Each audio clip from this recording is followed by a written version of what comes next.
Hey guys, welcome back to the channel. This is a story about what if Deku had pink-tinted bandages part 2.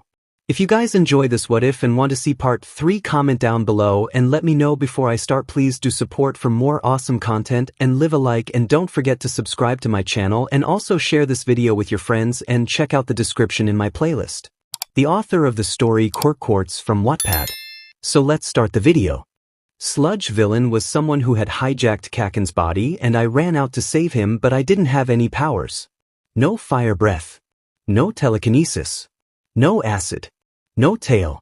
No explosions, no sixth toe, just plain me. I hadn't felt a surge of my power in my entire life. I didn't know what to do. I didn't know how to activate it. I was just Midoriya Izuku, quirkless runt. When Kaken calls me that he wasn't wrong isn't wrong. He'd thought he'd managed to get those ideas out of his head, that he'd earned his place at UE, that he wasn't the Deku who was a punching bag, but he knew the real truth. That he wasn't there because of his own strength. He was only there because of his borrowed strength. Suddenly, his insecurities, his worries, his guilt, they all came tumbling out before he could catch his jaw to stop them. When the written test finished, and we started the physical test, I didn't get a single villain point. I couldn't. How could someone like me, worthless Deku, even get a single point? You know how tough they were, but I was in the same testing grounds as 𝐒𝐬𝐬𝐼, and she got stuck those huge things, the 0-pointers. One of them was gonna run her over. And then the next thing I knew, I was 50 feet in the air, with 2 broken legs and a broken arm, and the 0-pointet had a gaping hole in the front. That was the only reason they even let me into UE. Mina almost looked like she was about to what? Izuku couldn't tell. Why, you're telling me you actually applied to the biggest hero academy in the country, knowing how brutal that the entry exam was when you were quirkless? Izuku nodded, trying to weakly smile. Kaken, 𝐒𝐲 even All Might said that I shouldn't be at a hero academy, and they're right. Tears were forming in Izuku's hyperactive ducts, particularly when he remembered how All Might had told him he hadn't thought he could be a hero in their first meeting.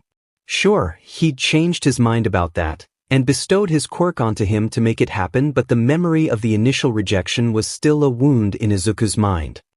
I haven't had long to learn how my quirk works. I was just lucky.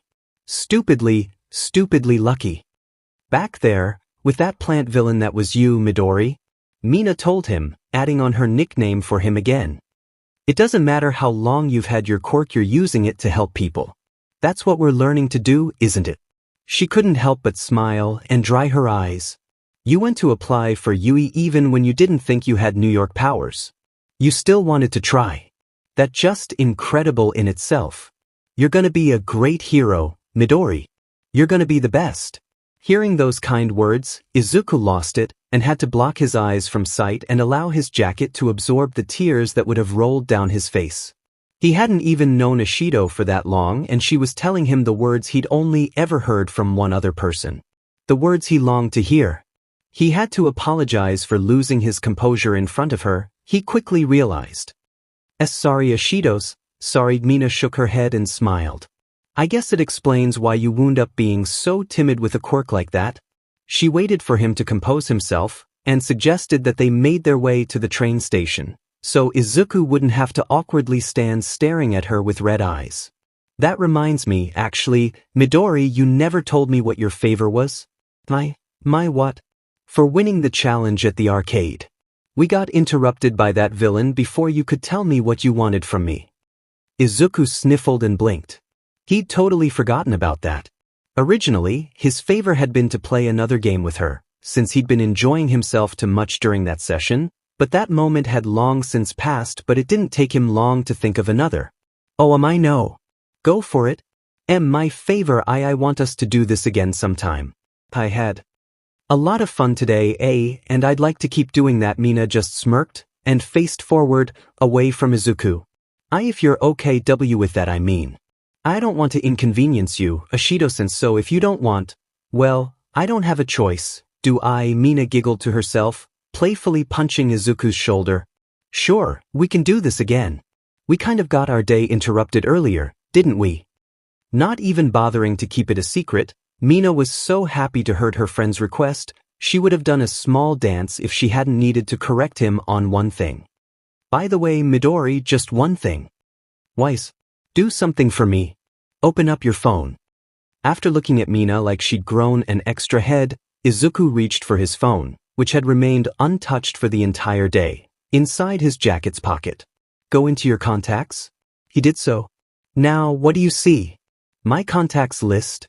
Any names specifically? Why yours, and what's it named as?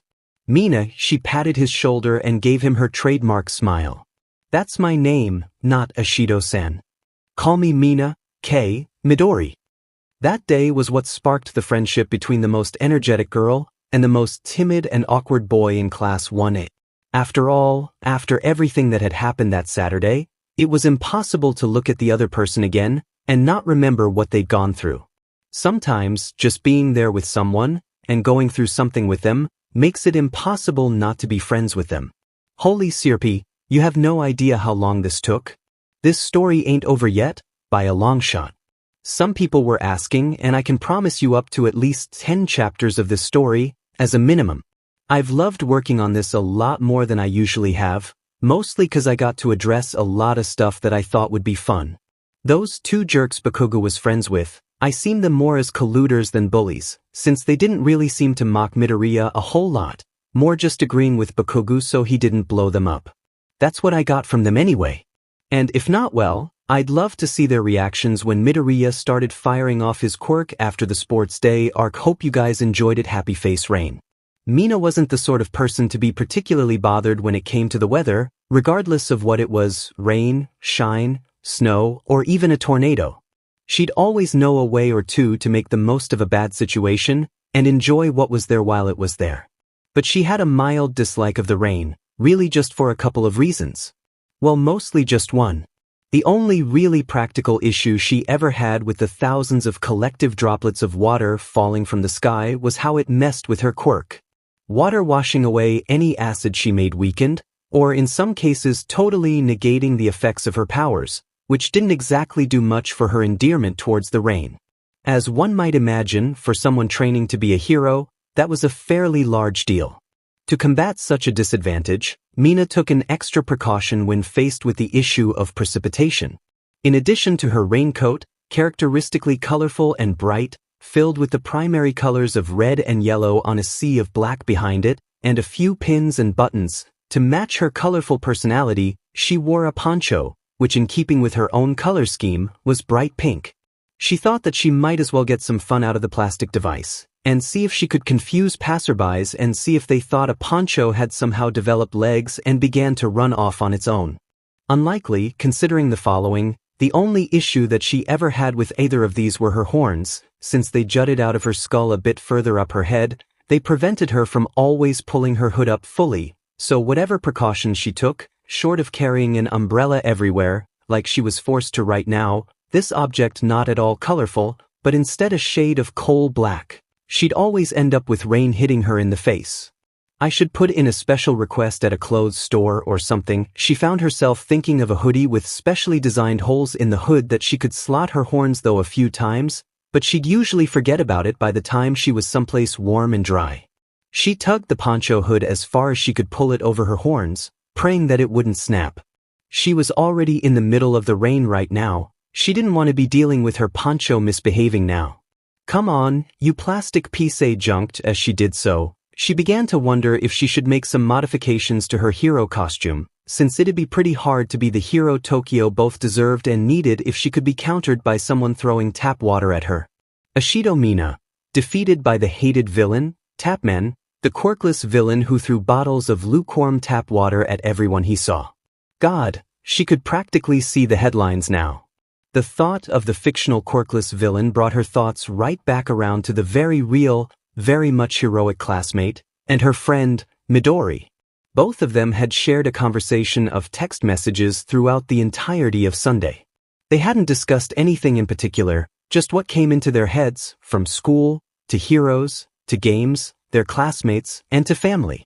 No real structure, and occasionally, one of them would go missing for an hour here or 10 minutes there, but neither of them minded. It had been a conversation Mina had thoroughly enjoyed. Last Saturday, she had learned so much about Midori, what made him tick, and how his brain worked. He'd told her something so incredible, so absolutely mind-boggling, She couldn't believe she'd even heard it at times. To think, someone would actually attempt the 𝐬𝐸 admission tests while believing themselves to be totally quirkless, that in itself was something that deserved respect. She'd never even heard of that before. Sure, there weren't any restrictions on people without quirks attempting to get into 𝐬𝐸, but any sane individual knew that the chances of that ever actually happening were basically non-existent. But Midori had done it. And passed. But there was now so much more to her green-haired classmate than she'd previously suspected. He made so much sense to her now, and she understood why he was like he was.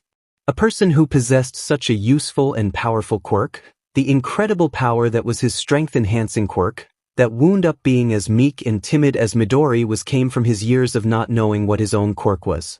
Where his low opinion and confidence came from. It finally made sense to her. And she was the only one who knew. She'd guard that particular secret with her life. It was for Midori to disclose as he felt it was appropriate. Mina was a social creature, she wasn't a gossip. Together, he and Bakugo were not only polar opposites, but they drew a direct comparison to one another. Bakugo knew his quirk from youth, he'd had years to refine and practice it, to learn how it worked, and how to enhance it to the absolute limits. And he grew up to be, well, his charming self. Normally, with a quirk like his, one would suspect the same thing to be true of Midori. For him to be exactly like Bakugo, right down to the sheer arrogance and bloodthirsty bravado. But no. He had lived close to 15 years without even knowing his own power, and now that he had won, he had no idea what to do with it, but he was learning. Whatever strides he made, he always remained humble, and never took the credit he was due. In a way, as selfish as it may sound, Mina was glad that it had wound up this way. That she had gotten to know the shy, awkward boy was entirely because of the struggles he'd been through. They might not have met otherwise, or she could have been presented with something that was not at all the Midori she knew right now. Next thing she realized, she was on the subway, speeding toward 𝐬𝐸, for another day of learning the ropes on how to be the very best heroes they could be. And for some reason, her thoughts just would not fade away from Izuku. And for some reason, it didn't bother her at all. The excitement never ceased for the students of 𝐬𝐸, Mina found. Before even arriving at the school grounds, she had been showered with praise and admiration and 1,000 other admiration-applicable components by the people she normally shared her train ride with, as well as a few she'd never seen before. Praises and pats on the back for her efforts and placing during the sports festival, which she'd happily and enthusiastically accepted. One child even asked her for a signature, apparently having come to the conclusion that she was some sort of celebrity because she was on the TV for a short time. Even so, Mina happily obliged, and it once again reminded her just how big of a deal getting into 𝐬𝐸 really was. The students there were always the focus point when the topic of the next generation of heroes came up. Being accepted in there really was one of her proudest achievements, if not the single one. And in class, she found out that it hadn't just been her whom had experienced this shock and awe effect of their performances on the big screen. The classroom was essentially a frag grenade filled with activity and enthusiasm so thick Mina could practically taste it, and she freaking loved it. She basically breathed the stuff. I got so many people yelling my name in the streets. Her own social group had engaged in conversation regarding their experiences over the last few days, each of them having a different story to go with their own little escapades throughout their 4-day break. Some of them more exciting than others. Her group consisted of herself, of course, alongside Kirishima, Hagakure, Siro, and Tsuyu, the frog girl seeming more on the edge of the conversation rather than directly involved in it, but that was just the way she was, and no one really seemed to mind too much. I got a ton of people who recognized me on my way here. A little kid asked me for an autograph. She bragged, a grin firmly attached onto her face while everyone listened to her in a state of awe. Part of her was tempted to bring up 𝐸𝐸, but she decided against doing so. Since all it would take was one of them to make a careless comment in front of Aizawa-sensei for them to feel the full wrath of the stern pro-hero, a force Mina was in no rush to deal with. There were so many people staring at me so intently I was so embarrassed. Hagakure gushed on the spot, with Kirishima to her side, nodding alongside the invisible girl that he'd experienced similar. Mina couldn't help but smirk at that statement. It amused her that the girl who literally was invisible could be embarrassed at people staring at her. She stood out due to her innate invisibility, surely she'd be used to it by now. Speak for yourselves. I got freaking elementary school kids trying to make me feel better by telling me, good try. 𝐬𝐬 complained, a look that fell somewhere between irritated and amused covering his face. As he tried to decide if he should have been offended or not that he seemed to be the only one there that hadn't been admired. Good try. 𝐬𝐬 croaked in the closest to a teasing manner she could manage. Her joke caused 𝐬𝐬 to slam his head straight into his desk in frustration, which made Mina openly laugh at the tape quirk user's reaction.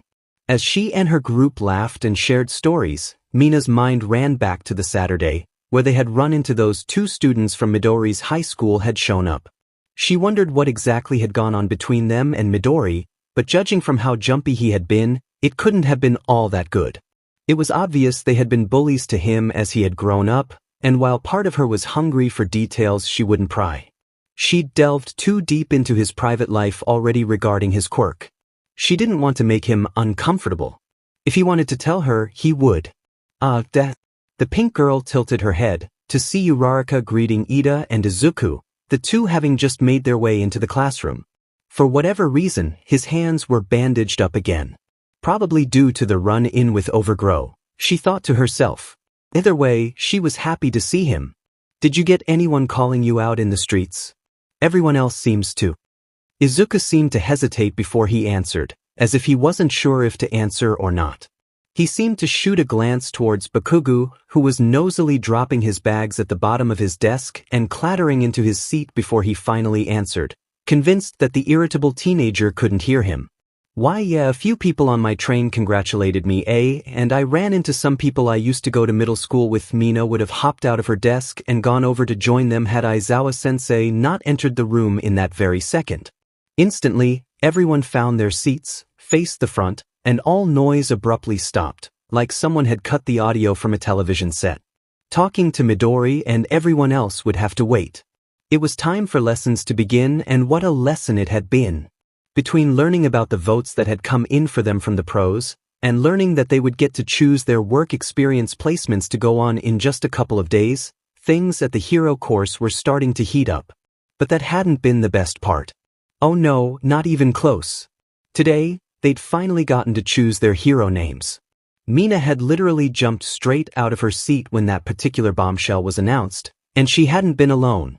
Virtually everyone had shared that level of pure unrestricted enthusiasm and energy when they'd learned that that was what today would be focused on. Of course, Aoyama leading everything off, it had gotten very weird, very quickly. Can't Stop Twinkling was his hero name. Mina didn't even have the words to express how exasperating that particular choice had been. Even Midnight, the person who was supposed to be here to make sure their names weren't too ridiculous, started helping him revise it to make it sound clearer. There was definitely a sense of frustration from everyone in the class, everyone wanting to beg him to please pick a language, either English, French, or Japanese. At this point, none of them even cared which one it was, as long as he became freaking consistent with it. But then it had been her turn, and she had been so incredibly excited to share her name with her class. She'd skipped right up there, whiteboard in hand, and held her hero name up with pride and a smile. Alien Queen. And it got shot down before her dreams of glory ever began.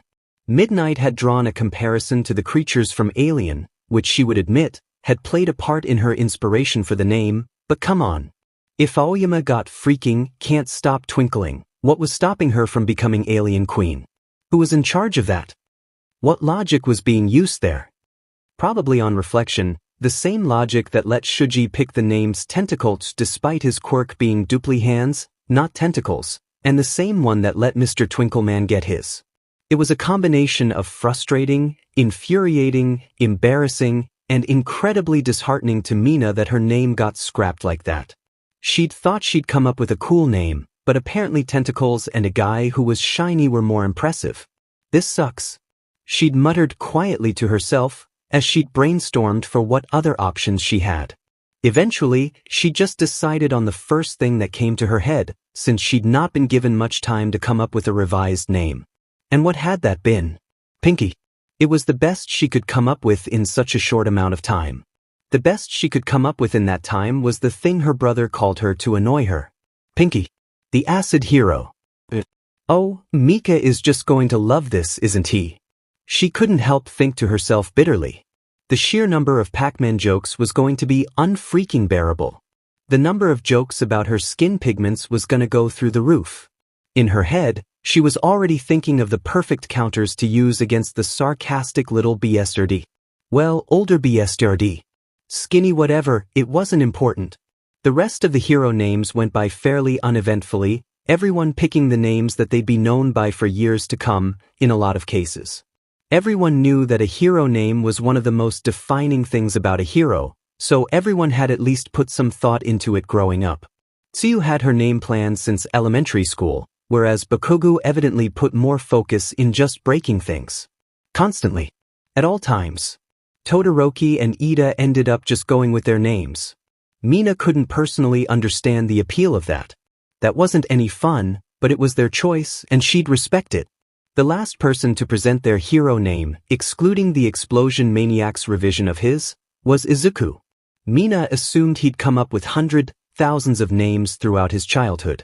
Rough ideas, sketches, probably even costumes that he wanted to have replace his current one once he grew out of it. He probably had the perfect hero name for himself. Although, when she saw it, she couldn't help herself. Well, are you sure about that? She wasn't alone in her sentiment. There wasn't a single person who wasn't at least surprised by Izuku's choice. Even more surprising was the unwavering conviction he held himself in. He wasn't shaking, he refused to back down from this. This was the name he wanted to carry into battle. He'd decided. I'm sure. He nodded, very deliberately. Until recently I hated this name, I hated everything about it. It basically was a shackle I'd have preferred to forget about. But with help from certain people, it's become something I want to be known by. His fingers gripped tighter around his whiteboard. Any tighter and he was going to shatter it. This will be my hero name. The whiteboard was blank except for some large writing in the center. No justification like some of the others had on theirs, no bubble writing and no style to it. It was just there. His hero name. The derogatory nickname that Bakugo had used to shame him, to humiliate him, that Uraraka had picked up and given a new meaning she knew for a fact it wasn't directed at her, his reasons for liking the name Deku. That had to go to Uraraka, Ida, or maybe even those guys from Saturday. The only person who really knew the answer to that was Midori over there. But Mina couldn't help but smile all the same. Once everyone had selected their chosen hero names, each student was handed out a list of workplaces that they could apply for field experience with. Students who had received nominations from heroes who watched their performances were given a personalized list of those who voted for them to select a place from. This led to a situation where someone like Todoroki was given well over 2,000 options to choose from, whereas someone like 𝐬𝐻 had maybe 12 options to consider. As if the gap between them wasn't wide enough. Since she hadn't received any, Mina was just given a standard workplace sheet. They had been given just 2 days to decide where it was that they wanted to go. Then, at the beginning of next week, they would be sent off to attend those workplaces every day for the next week. It would be their first glimpse, real glimpse, not the kind of glimpse where a bunch of villains and murderers were trying to kill them, into the everyday life of pro heroes. The next day, Mina still couldn't decide on a place to go to. Her list wasn't exactly huge, and not a lot of the options appealed to her, and the few that did seemed like her quirk wouldn't be worth a DMN with. A few of her classmates had already decided and handed their forms into Aizawa-sensei, who had reminded them many times that they needed to be absolutely certain, since they may come to regret it in their third years. That seemed like so long away to Mina, but she got the message clearly. She had to choose the best possible place. Make the most out of the next week, because it could wind up being the biggest factor in determining what the next 3 years were dedicated towards, be it civil service, fighting villains, or rescue operations, and everything between them. Mina allowed her head to slump into her arms on the desk, covering up her face. What she wouldn't give to have one of those personalized lists, then the pros would have done half the work for her. They could have decided if her quirk was best suited for their regular workloads. She sighed into the warm, dark den that was her arms right now, feeling her horns press against her forearms in doing so. What the heck could she pick? Hey, Ashido-san. Hearing that voice, that almost unsure, nervous, but clearly concerned tone, Mina knew exactly who it was before he'd even said her name. She pulled her head up, feeling cool air hitting her skin, and sure enough, found Izuku stood near to her desk, with an expression that looked like he'd worked up a lot of nerve to just walk to her side of the classroom. For someone like Midori, though, Mina wasn't surprised. They stood on the exact opposite ends of the room, so there was no way that he could walk over to her desk without people noticing him being out of place. Even if it was nearing the end of the day, he tended to stick to the left-hand side of the room, near the windows, with Ida and Uraraka. Apparently, he'd just decided that seeing the pink girl looking like she'd passed out at her desk was worth the attention he'd get. Though that didn't mean she wasn't gonna enjoy messing with him just a little bit. She smiled at him warmly, but also with a craftiness to it, as she rested her head in her left hand and looked up towards him. Thought I told you to call me Mina, Midori? Izuku blushed. Why, you were serious? Are you sure? He was a polite person, always preferring to use family names with the appropriate honorific out of nothing else but respect for the individual in front of him. Even if he felt comfortable enough to forego the honorifics, he still usually called people by their family name. That was just how he was. Even Tsuyu had given him permission to use her given name, and he still slipped up on that from time to time. The one and only exception seemed to be Bakugo, or Kakin as Izuku called him. He somehow struggled at being casual. Just another one of his many, many amusing traits. Yep. I was. Try it. Mina grinned, watching the boy flounder around the place. They'd got the attention of a couple of onlookers, but it wasn't like that was to be unexpected. They weren't really known for being friendly with one another, so seeing them engage in this sort of conversation was an unusual occurrence. She didn't mind who took notes, though. It wasn't like she had anything to hide. All right, Emina-sen. Izuku managed to force out, not being able to do so without showing his normal level of proper respect. His face had gone beet red, apparently flustered by just saying her name. Not quite, but that'll do. She teased him before sitting up straight in her seat. She'd had her fill. Mina-san was a step up from Ashido-san at least. He'd get better as time went on. What's up? The bumbling young student managed to calm himself down enough to be able to form a coherent sentence at last, remembering what it was that brought him over here in the first place. Oh, I was just wondering why you looked like you were stressed. The grin on her face fell as she answered. I am. Mina groaned, pushing her work placement sheet in front of her so the freckled boy could see. I've been struggling to come up with where I want to go for the week's work experience. Aizawa-sensei keeps saying we need to choose the right spot, but I can't think of any. She paused. What about you? You got one of these forms, right? Where are you going? All Might told me I got a late nomination yesterday, so I'm going there. Izuku revealed. He gave her the rundown of the information that he knew, but in truth, the only thing that he knew was that he'd be taking nearly an hour's ride on the Shinkansen line to his location. Lucky Mina sighed again, kicking her legs underneath her desk lightly. Wish I'd gotten some votes. She'd put on a half-decent show, hadn't she? How hadn't she at least gotten one vote? Probably because of Bakugo and Todoroki. That gap was just getting more and more noticeable. Izuku just looked at the sheet, and then back towards Mina, before running through some ideas in his head. Pointing to the option on her sheet, he asked, what about urban dealings? If I had a quirk like yours, that'd be where I went. Why's that? Your quirk's useful in that sort of environment. A lot of heroes who do a lot of work in the urban dealings sector of the department tend to have strength-enhancing or violent quirks that can cause major damage to public property, but your quirk is a lot of use to them because you can minimize the total damage done since you can choose a target or an object you want to dissolve, and the worst you'll create are some droplets in the side of a building while the main concentration of your acid is on your target. Izuku listed off the reasons, before giving a TLDR. You can do the same thing that the heroes there would have to do, but cause less overall damage in the meantime. You could probably even fix some of the damage they cause by using your acid like a welder. He pointed out the name of a hero on the list. The quick-hit hero Frenzai. He does urban stuff. It never ceased to amaze Mina just how much Izuku knew about the different areas of heroics, including the ones that he himself didn't even have any outstanding interest in. He was like an encyclopedia for the world of pro heroes. That actually sounds like it might be a good place then, she pondered, looking over the list a second time. She hadn't thought about her quirk's use in that sort of way. Where she had thought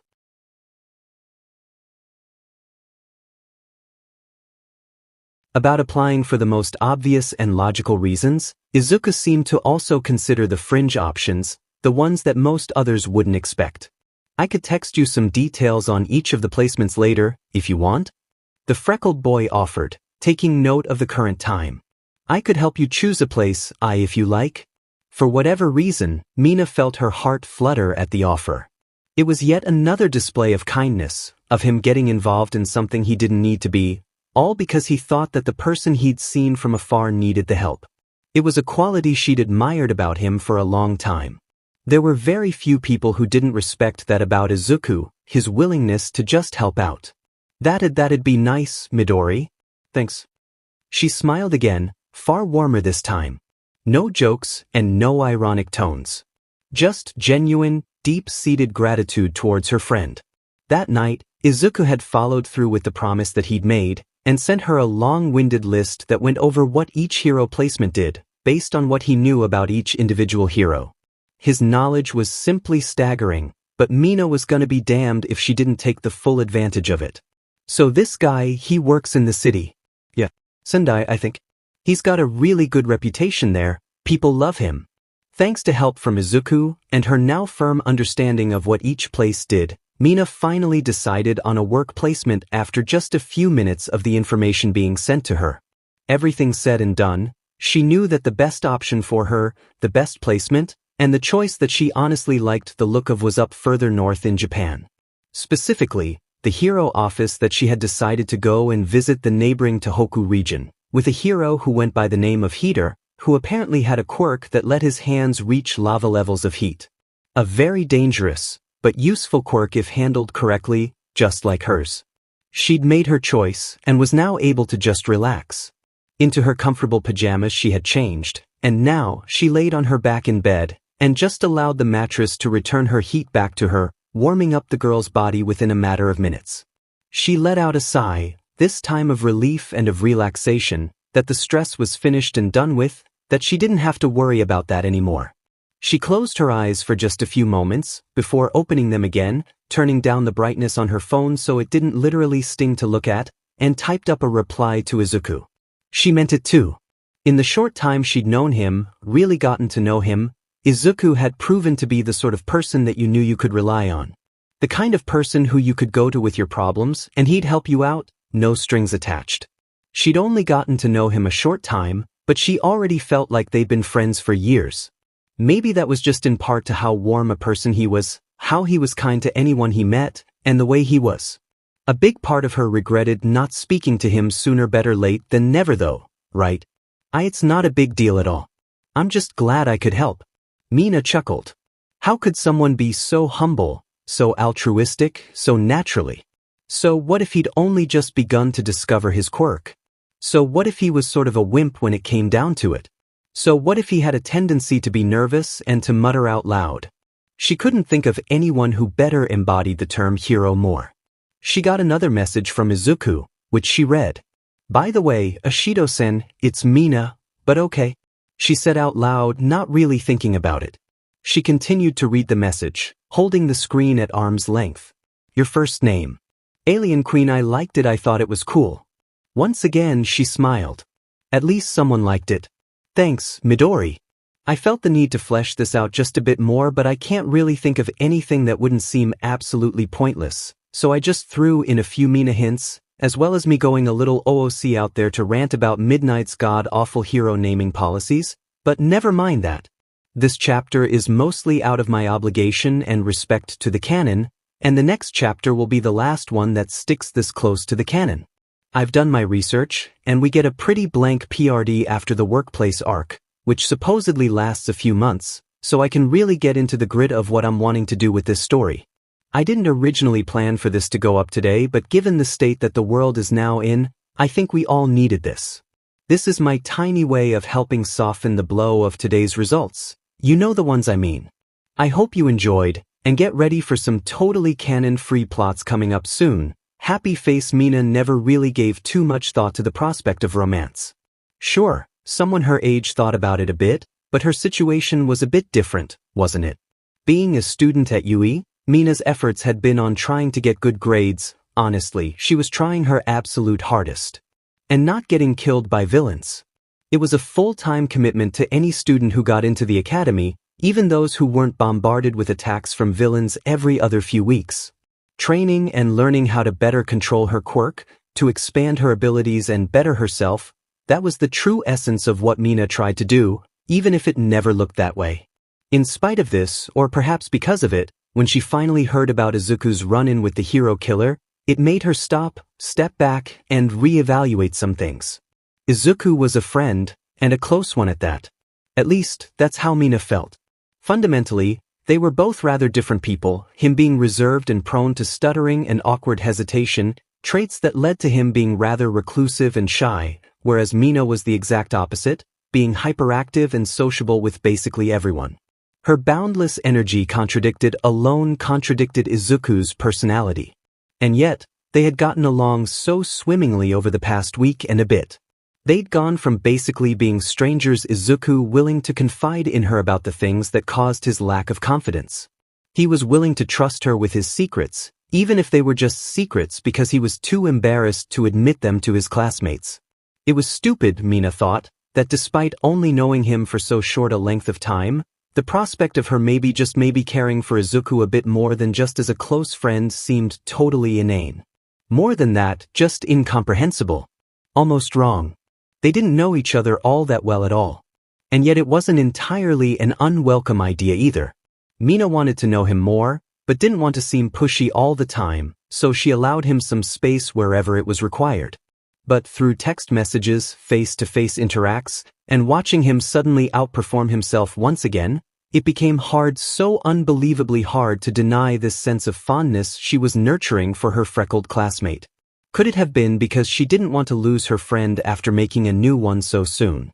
That she didn't want to entertain the prospect of only now just getting to understand Izuku and establish the friendship so recently kindled suddenly being torn away by the hands of someone like the hero killer? Or were these the hidden feelings that she didn't know she had? Of course she hadn't wanted him to get killed in the USJ, even then managing to impress her, but that was back when they hadn't even spoken a word to one another. She would have gotten over it fairly quickly, if not left a bit shaken by his demise. Now she didn't want to even confront a possibility like that. Only adding to her confusion was the reaction her body had whenever she contemplated this. Never before had her heart suddenly gone aflutter whenever she thought about an individual.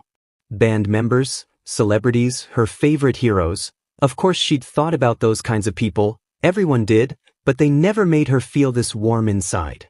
Hearing his voice after learning about the hero killer, seeing him when they returned, all of it added up to feelings Mina never knew she had, and never had experienced before in her life, but she couldn't deny, she liked them, and that Izuku was attached to those feelings, that he was probably the one responsible for them directly.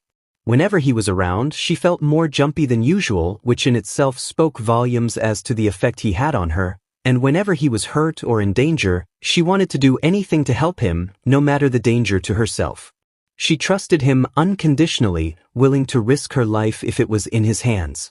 And just being around him, thinking about him, made her heart beat that bit faster and made her giddy. Could it be was it possible that Midori Izuku was her first crush? The idea made her blush. Her pink cheeks turned a shade of lilac, standing against the normal pigments of her unusual skin color when she thought about this. The mere fact that she didn't dislike the idea in the slightest only seemed to confirm it. Was it wrong to feel like this for someone she'd only just begun to know? In the movies and in anime, it took weeks, months, sometimes even years for two of the characters to feel this way about one another, and Mina felt like this towards Izuku after just under 2 weeks. Wasn't that wrong, even unfair to Izuku? Was it selfish of her to want to entertain these daydreams, to wonder what would happen if they were the real feelings trapped within her? This was her first crush, first time ever feeling this way, so she didn't know the answers. But Mina wasn't the kind of person to allow herself to become crippled by insecurities, by indecision and uncertainty. Her very nature forbade that. So, she decided to tackle her issue head-on, to see if she could try to figure out these emotions with reckless energy and enthusiasm, and by taking the problem by the horns. Not hers in this case though. Midori. This marked the first time that Mina had greeted Izuku with a hug, and it was certainly a greeting he wouldn't have expected from anyone other than Mina, and even then, it had caught him off guard. It wasn't necessarily unwelcome, just a surprise to Izuku, given everything that had happened to him over the last week. Gran Torino, the hero killer, learning how to use one for all, full cowl. He'd been practically swimming in drama and training for the last 7 days of workplace experience, though he wondered if it was even appropriate to call it that. He'd worked under a pro hero, sure, but at no point had they ever done something even remotely close to a normal hero's day of work. Still, he'd worked hard and come forward in leaps and bounds, so he couldn't complain about that. Right now, however, he found himself tensing up, struggling to even remain upright as Mina had basically thrown her collective body weight onto the unexpecting teenager as she had jumped to hug him, her cheeks pressed rather firmly against his own, doing nothing to help the composure he was struggling to contain in the first place. The crimson appeared on his cheeks before he even knew what was going on, making his face hot. His eyes were suddenly wide open, and for a second, he thought he was being attacked by something, only realizing it was Mina by the pink skin that was wrapping itself around his neck. Mina had snuck up behind him before she had pounced, aiming to scare the living daylights out of him. When she'd learned that he'd had a run-in with the hero killer, and that message during their week's experience was basically an SOS, she had been thrown into a state of absolute panic. Once she was able to get through to him, she'd never been happier to hear his voice in her entire life. Even the USJ invasion didn't come close. So this was her little version of revenge. Scaring the CRP out of him in retaliation for scaring the CRP out of her. So, she'd waited until the day had ended before she'd put her plan into action. Uraraka and Ida were there also, walking either side of him. Not ideal, but Mina had planned this quite honestly silly little idea far too much and way too ahead of time to let their presence stop her. She'd charged right on ahead and basically invited herself for an improv piggyback ride as she wrapped her arms around his neck, calling out his nickname in a high-pitched squeal. What, Ashido, what is it you think you're doing? She didn't hear the surprised yelp she'd been wanting to from she certainly got a shriek of surprise and frantic arms flailing from Uraraka, and a quick demand of her behavior from Ida, but from Izuku she didn't even hear anything. Instead, she felt a set of hands in her arms, trying to pry her off. Quietly, she heard Izuku speak. Ashido oxygen can't breathe. Realizing her grip had been way too tight around his neck, Ashido quickly let go of the gasping boy, allowing him to reclaim the air she'd restricted him from gathering. She leaned over and patted him in the back as she did so, the smile not quite gone from her lips. Sorry, Midori. She apologized a bit too cheerfully as she held onto the last letter of his abbreviated name for a couple seconds longer than she needed to.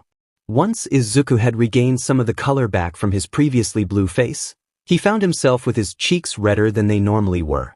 He faced Ashido with a mixed expression of anger, happiness, embarrassment, with a small hint of curiosity. He struggled to get his words out, part in due to his neck still needing time to adjust to the sudden changes of pressure on it, and partly on due to his normal awkwardness. Ashido-san, what was that if It's still Mina. She reminded him, her hands now behind her back, and as she did so, she leaned in closer to his face with a smile. That's just my little way of repaying you for scaring me like you did with that message. Once she finished her little comment, a bit closer to Izuku's face than she had ever been excluding the hug she'd given him about 15 seconds ago, she stood upright and turned to face their class president. Ida, about your brother I'm really sorry. Your consideration is appreciated, Ashido. Ida thanked Mina in his regularly formal way, bowing in gratitude, far more rigid than Mina's had been. The entire class had shown the same concern for him during lessons, so it only felt right for Mina to give him her condolences in a more personal manner. The hero killer is now behind bars. I'm thankful we were able to deliver justice. Izuku nodded in his agreement, and in spite of his friend's declaration, and still being as flustered as he had been when Mina had hugged him, finally allowed his tense body to relax. The green-haired student was fumbling around to re-straighten his uniform and to compose himself. He might not have been so red had she done that when he was alone, but now he knew he had to answer a plethora of questions that was destined to come his way. Already, 𝐒𝐬𝐼𝐳 was looking at the two with confusion and curiosity. Since she had a tendency to say whatever came into her head, she didn't really think twice about bringing up something she'd noticed. Midori. Her eyes darted between the pink-haired and skinned girl, whom had discarded her gray jacket along with the red tie and stuffed it into her bag as she liked to do, leaving her in just the white shirt of the top half of the uniform and the still neatly uniformed, fumbling Izuku. Yep. It's my nickname for him. Mina cheerfully informed 𝐒𝐬𝐼𝐳. Like how you and Bakugo call him Deku. I think it's a lot cuter. Not once did she stop beaming as she spoke, each of her words expressed with energy and affection. Izuku had been reduced a blushing mess once again. 𝐒𝐬𝐼𝐳 looked a mixture of both happiness and surprise. Since she and Mina had a fairly good relationship, the development didn't seem to bother her at all. Instead, she returned the smile Mina was giving and replied, I didn't know you two were on such good terms. Nor did I, Ida agreed, looking over at Izuku, displaying an equal level of interest. Is this a recent development? Just after the sports festival. Mina-san missed her train. Izuku reminded himself to use the pink girl's first name through clenched fists and a bite of his bottom lip. Him doing so made Mina beam, and gave 𝐒𝐬𝐼𝐳 and Ida a shock that he was willing to use her first name, given his polite and respectful personality. He recounted the events that had transpired, how he and Mina had taken the subway together, and how they had met one another on the following Saturday. He left out the fact that they had had run-ins with 𝐿𝐺𝐻 and his two former schoolmates, which Mina didn't miss on, but she didn't bring it up. Eventually, once he was done explaining things to his friends, and the situation seemed to have calmed itself down, 𝐒𝐬𝐼𝐳 had invited Mina to walk with them to the subway station so they could catch the trains together. Accepting in her enthusiastic manner, Mina alongside Izuku, the gap between them smaller than the gaps between anyone else. Izuku couldn't avoid that same unique and pleasant scent that Mina had once again on her person, and that cute, pretty smile that she displayed at nearly all times. Occasionally, their hands would brush together, and one of them would rush to apologize to the other insisting that really, it was no big deal, but it happened so frequently that Izuku had to wonder if this genuinely was a series of accidents. The prospect of it not being so made him blush beyond all regular levels, so when he managed to work up the nerves to look at the slightly shorter girl, and when she'd always lock eyes with him and smile again, his body would heat up even more. Of course, none of these were even slightly accidental. While these were always the normal things Mina would do, she caught herself taking notes on how certain things that were happening were making her feel, between conversations with the green-haired boy, and 𝐒𝐬𝐼𝐳 and Ida, of course. The smiles, the glances, and few seconds of skin contact from her very deliberate efforts, everything just made her feel happy. Just happy, whenever she was around Izuku. It felt familiar like their day out, and new and exciting sensations that she'd never experienced, but longed for more. Part of her felt guilty for using him as what basically amounted to a series of experiments to test her own emotions, but she wasn't going to deny that making him flustered like this was fun in itself. Once they made their way to the subway station, 𝐒𝐬𝐼𝐳 and Ida broke off, heading towards their respective stations that would take them to their residency as quickly as possible. Neither Mina nor Izuku had really paid all that much attention to their friends' reactions whenever the pink girl did something vaguely flirtatious. If they had, they would have seen what was a look of concern, and a face that wasn't quite sure what it thought, but was amused nonetheless. A rarity for Ida, especially these days. Alone with Mina once again, Izuku let out a sigh to calm himself and his nerves before he turned to face Mina. Their journey here still burning in the front of his mind, he wanted to open with a series of questions as to what everything she had done was in the name of, but when he went to interrogate the girl, the casual smile she still wore caused each word to catch themselves in his throat. He eventually decided it would be smarter to just go home, get a shower, and assume everything had been accidental. Well, I guess I should get going to my station too, Ashido-san. Mina. She reminded him once more. The way she kept informing him was making her sound like Tsuyu more and more, she thought. Hell, she'd accept the usual Mina-san at this point. Pushing the comparison between her and her frog form friend, she responded with something that she knew would probably throw Izuku for a loop. And, well, do you mind if I travel with you again, Midori? I kinda have a few things I want to talk about, if that's cool. Was she stuttering? Did Izuku and her just such verbal tics? Izuku's face quickly shifted, becoming serious and inquisitive, but concerned as he always appeared to be. His stutter was gone suddenly as he spoke. Why, what's wrong? Did something happen? No, nothing's wrong. It was a rare sight for Mina to struggle to find words.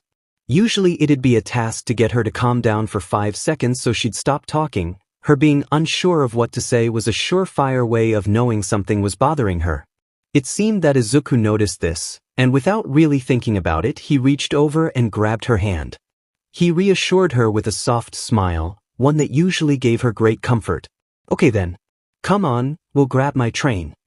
Unaware that he'd made the girl blush just a bit, Izuku led her through the crowds of the subway station once again, just like he had done the first time she'd come along with him, just a week ago, even though it felt like forever and a day. This time, they actually made their way there with plenty of time remaining before the train whisked them away to the province Izuku lived. The green-haired boy politely held his arm out to allow Mina to take the revered window seat, which she readily accepted. It wasn't until they were sat down that Izuku actually let go of her hand. So what's up? He asked as soon as he'd reclaimed his hand and rested it on his armrest casually. He was clearly ready to listen to whatever it was that Mina had to say, something she wasn't sure if she should be grateful or distressed for. She went over in her mind again how ridiculous it was to think like that about Izuku. Just under 2 weeks, 2 weeks. That's how long they'd been friends for, and she was feeling like this about him. They'd faced danger together against 𝐻𝐻𝐻𝐿, yes, but that couldn't be enough of a catalyst, could it? He'd shared his shame to her, and it had made her grow to appreciate and admire him all that more, but she wasn't that shallow to just fall for someone because he did something impressive. Or continuously impressive. A small bead of sweat ran down her forehead as she thought about how much less trouble she'd have to deal with if she just darted out the open train doors right now and made a run for it. Hop on her train, pretend she'd never said anything, maybe avoid this whole, we are now leaving the station. Please keep the entrances and exits clear. Her hands gripped on the edge of her arm rests, and a very small amount of her acid actually melted the right plastic coating, the one closest to the window, so no one could see it. The one on the left, the one Izuku was watching, turned a dark violet. On a regularly colored human, it would turn white, but Mina's pigments declared otherwise for her. So much for that plan. She glanced at Izuku, who was still patiently waiting for her, letting her take all the time she needed to take. Being nervous just wasn't something Mina was used to being. She almost didn't know how to act. This is a bit more awkward than I thought it would be, she sheepishly said with an awkward laugh, trying to stall for a bit of time. Sorry, don't worry about it, Mina. Her darkened eyes widened slightly when she heard him use her name. No honorifics. No formalities. No anything like that. He was here. He was her friend. She could be comfortable when talking to him about anything. Anything except this. Take all the time you need. He added on with a smile. That smile, thanks, demon. Why had she allowed herself to develop a crush on the cutest demon nerd in all of freaking Yui? She'd allowed herself to think he was cute now. Not that she was going to deny it, but minute brain, stop messing with me. She furiously yelled inside her head. As if to make it up to her, her mind came up with an idea to help her get this conversation going at a normal rate. The hero killer Izuku's eyebrows narrowed as he heard that name. He leaned back in his seat and let out a sigh that he couldn't decide if it was of exasperation or dread at hearing that lunatic's alias again. Yeah. What about him? I saw your message that you sent out, but I thought it was a pocket dial or something. I didn't realize you were actually facing him until it was done. She remembered the day rather clearly. 𝐻𝐻𝐻𝐿 had shown her how to use her quirk to melt little studs in walls so she could use anything as an improvised ladder. She displayed it just earlier today, even though against 𝐒𝐻𝐻𝐻, it had been about as effective as entering a brick into Formula 1 racing. I just why didn't you tell me about it? As she finished the question, the train began to move, knocking both students back a bit due to the sudden momentum. Izuku blinked. I mean, she quickly added, on the phone, and even here you didn't say much about it. I just thought, since 𝐻𝐻𝐻𝐿, and your quirk that you might have told me. God, she sounded pathetic, didn't she? She sounded like a little sister wanting to know why big brother Izuku was playing with the big kids and not her anymore. Well, me, Ida, Todoroki, we kind of got ordered not to indulge too much, Izuku honestly answered. Though it was a complete slap in the face, had they been made celebrities due to their efforts in defeating Stain, they would have had to be punished for using their quirks without provisional licenses. Same for what happened to 𝐻𝐻𝐻𝐿. But I didn't tell you because, well, I didn't want to worry you. I thought that you might be busy with your workplace experience, so Mina was gobsmacked. Only Izuku. Only he could face an infamous serial murderer, be confronted with the prospect of being brutally and violently killed, fight the terrifying psychopath, end up hospitalized, and still think that he would be inconveniencing others if he told them what happened. The one time where anyone on this earth could be forgiven for being that tiny bit selfish, for thinking about themselves and wanting to talk to someone about it, to vent and admit their feelings and worries, confess their fear and not be judged, only Izuku would choose not to use it because he thought Mina could be a little too busy to talk. She was amazed. Absolutely amazed. 𝐻𝐻𝐻𝐿 could have gone to hell for all she cared. She would have dashed away to talk to him all night if he'd asked. Midori youth, that was it. That was where her fondness for him had grown from. This was why she'd developed these feelings. It had all started with Todoroki, the red and white-haired naturally gifted strongest member of Class 1A. He was at war with himself, for years as far as everyone in 1A knew, refusing to use his fire powers because they were inherited from his father. He wanted to deny that lineage, that bloodline, that relationship itself, because of everything his father had supposedly done. He refused to ever break the vow he'd made, to never use his fire side. Izuku could have beaten him. He could have used his quirk and sent him flying out of the ring. If he'd kept his demon mouth shut, he could have overpowered Todoroki. Frostbite claiming him, Todoroki had become weaker as the fight went on, with Izuku gaining the upper hand. Blast after hit after dodge and after strike, bones shattered or not, he was still winning. But he'd challenged Todoroki to challenge himself, to question his own oath. To think of himself as himself. Your power is your own, no one else's. That was what he'd said. And he'd made Todoroki use his left side. He'd done it. It cost him the match, but he'd done it. 𝐻𝐻𝐻𝐿 was next. There was no reason for him and her to fight that villain. Fighting him would have only resulted in trouble for them were they caught in the middle of the fight by anyone other than Kamui Woods. The selfish thing, the thing Mina wanted to do, was to run, to let a pro handle the situation. But Izuku, he refused. He couldn't just let it happen, not while there was something he could do about it, and his determination, his dedication, it had inspired her, and before she'd known it, she was doing a forward-moving backflip in the air, with arms secreting as much acid as she physically could as part of his emissary plan. And now, the hero killer and Ida. That was why she'd fallen for him. He was the most selfless, most courageous, and heroic BSTRD she'd ever met in her entire life. He was so selfless, it went full circle and went right back around to being selfish. How the hell was anyone supposed to compete with someone so DMN altruistic? You're like the most amazing person I think I've ever met. Mina couldn't help herself from saying it, but bizarrely, she didn't feel even slightly embarrassed in saying it. She meant it well and truly. There just wasn't anyone else she could think of. Even All Might didn't come close. All Might was a pro, he was expected to do everything he did, but Izuku, he was a student. Like her, there was nothing that said he should have to these things. He just did. But he did it anyway. How couldn't she be inspired and admire this boy? Izuku suddenly went up like a Christmas tree, his face going scarlet red and his eyes shot wide open, revealing his green iris even more.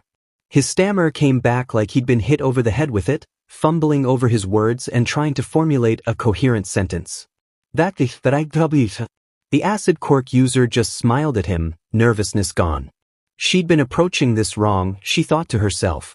She'd been trying to do this like she'd seen in the movies, in anime, in anything else. But Izuku, he wasn't a conventional sort of person. And neither was she. There wasn't any sort of reason to do this than the way she would have done in normal circumstances. These realizations come forth, she found herself able to relax and interact with him normally, well, as normal as she could when it came to this guy. That's it. Little much, isn't it?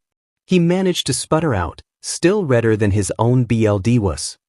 His hands had become a waving mess, unable to decide if he was supposed to be grabbing his face, brushing away the heat on his face, hiding himself, or whatever the hell else he could do. Nope. Mina cheerfully responded, flicking his forehead lightly. Humble, heroic, selfless, supportive, and we haven't even finished our first semester yet. Speaks for itself, don't you think, Midori? She chimed his nickname again, savoring the sound it made. I've only really known you a few weeks, and well, you're the kinda guy I wish I'd known my whole life. Mina-san. Mina remembered all those sweet words, all that help he gave her when she needed it. I guess I'm trying to say, I'm really glad I met you, Midori. Izuku seemed to wrestle with something as he stared, rather intensely, at the back of the seat in front of him. Still so red, his freckles had basically disappeared. He bit his lower lip, and went even redder. Along with this, he began to mumble something, but he was quiet so Mina couldn't hear. When he finally stopped, he looked at her with a fierce fluster. Why, you can call me Ase if you want, he offered through a dry throat and a face so warm that Mina swore that the condensation on the window was because of him and him alone. No one called him Izuku. The only person who he was close enough to comfortably call him that was his mother. That in itself spoke mountains as to his feelings for Mina at this point. But nah, your first name's kinda plain. Ichie. She laughed. Midori-kun's cuter. Punching his shoulder lightly before resting her head on it, careful not to whack him in the face with her horns, she made herself comfortable. But Izuku feels closer. Maybe just when we're alone, K. If that's what you w. Okay, Izuku. She smiled, knowing full well the effect it would have on him. She liked it. His first name. Sure, it was plain, a bit like him or how he looked at least. But it was earnest. It was personal. And it was hers to call him. They kept going on the train in a comfortable, happy silence, Mina not moving her head from her comfortable Midori pillow. The muscles in his body, when relaxed, made him a lot cushionier than someone would think from looking at him, so he really was like a pillow for Mina. She was close to him, both figuratively and literally, and it gave her great comfort. It made her truly happy, really relaxed. Just content was the best word to describe her right now. At some point, Izuku's arm ended up around her neck, keeping her warm and close to him, and he rested his head gently on hers, avoiding her skull-based extremities as he did so. Looking up at him, she could see his face. Well, just a little bit of it, his freckled cheek and his eyes, and the corner of his mouth. He was still as red as a beet was, and she could feel him shivering, probably out of his inexperience being in such close proximity to other people. But his eyes were half closed, indicating his relaxed state, and his lips were ever so slightly curled up, indicating a weak, shaky, but definite smile. And being leaned on his, Mina could hear his heartbeat, currently rocketing at 130 BPM. Her own heart was probably close to that as well, though she hadn't counted that one as accurately. Was Izuku feeling the same way as she was? Was that what that meant? Mina entertained the idea fondly as she sighed softly. The announcer suddenly declared that the stop they were at now was the last one before they ended up at Izuku's stop, meaning that this comfortable silence, this comfortable warmth from the boy she was leaned against, would soon be over. But she didn't want it to be over, screw it. Mina thought to herself. After this, it wasn't like she'd lose anything, and if she didn't try, she wouldn't gain anything. More than that, though, she didn't want this, right here and now, whatever it was, to be a one-time thing. She didn't want this to be nothing else but a fond memory that she shared with him, and something she tried to artificially recreate with him later sewn the line throughout their time at UE. Weirdly, she wasn't nervous about asking. Without looking up at him, she launched the question. Hey, Izuku, you wanna hang out Saturday?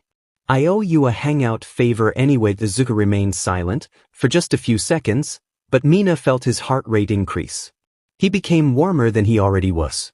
When he responded, he did so alongside a small nod. Yeah, I do want to, 1 in the afternoon outside Yui again. Yen, and that was it. Just the question had provided the answer, just as the train came to the destined, dreaded halt.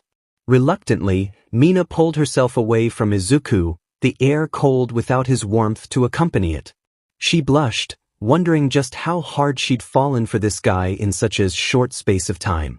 They walked off together, standing next to one another for just a small amount of time, neither one of them really sure how to say goodbye.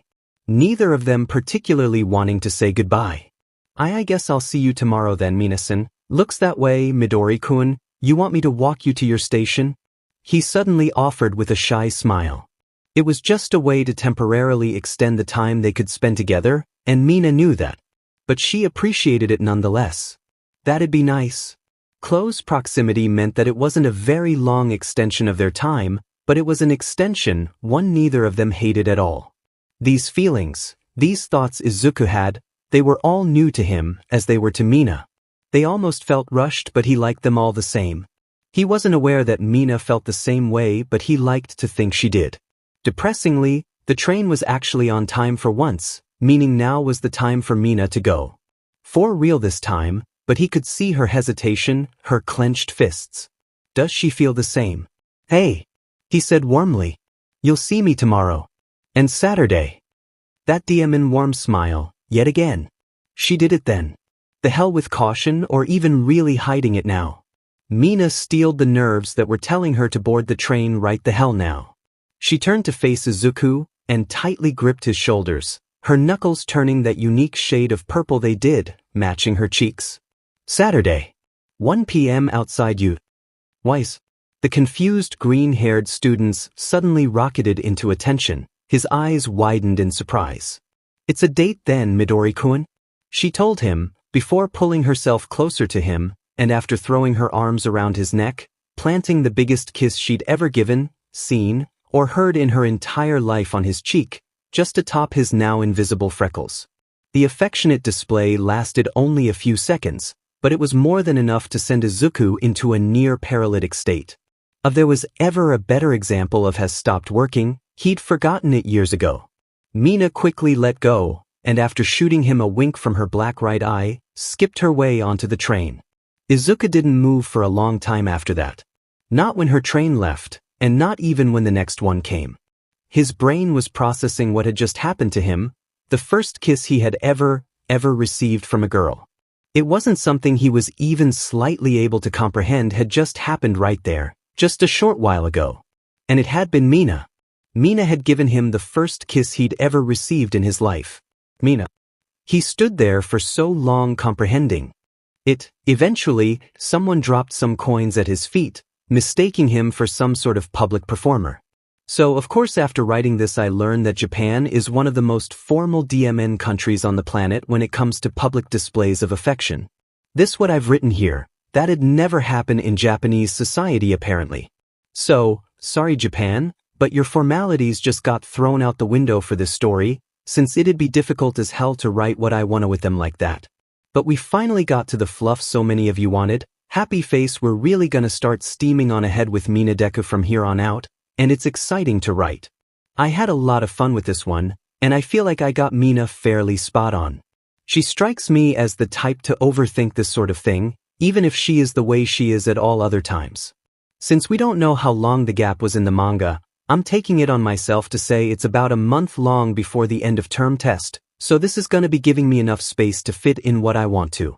Manga's actually getting pretty DMN good lately too at any rate. Hope you enjoyed this, and hope you're excited for more. Happy face re-upload after I had a better idea for the story. Just a small change at the end, everything else is the same. Perhaps, on reflection, kissing Izuku like that, Mina thought, had been a bad idea. She hadn't expected the reaction she'd gotten from him. Then again, given the kind of person that he was, she wasn't sure exactly certain what sort of a reaction she had been expecting in the first place. A blush. A return kiss. Him falling dumbstruck for her. Well, she was fairly confident that she achieved one of those things, judging from how he acted on Tuesday through Friday. One of two things happened every morning that week. Either Izuku would walk in after Mina had arrived and then, after a polite wave and wobbly smile, during which his palms looks as red as his cheeks did, and then he'd make his way to his seat and try desperately to avoid making eye contact with her, or even be within a 2-meter proximity of if he could get away with it, going through some very convoluted routes to do so at times. At one point, he ended up doing an entire lap around Todoroki's seat, leaving the half-hot half-cold boy giving Izuku a look like the guy's brain had just fried. The other thing that happened was those times where Mina arrived later than Izuku did, and those times, she didn't even get the wave. He'd check who had walked in, and engage in conversation with whoever the heck was near him at the time like it would make his heart start working again. Uraraka and Ito were common recipients of this, but Mineta and Todoroki, and even people he didn't speak to that often, like Kaminari and Kyuko, were also included. This plan of his failed on the Thursday, when the only person who was close enough for this to work was Bakugo, who just unleashed an explosion in his palms as a warning of what was to happen if he kept trying to speak to him. What was unique about their out-of-school interactions were how repetitive and otherwise barely existent they were.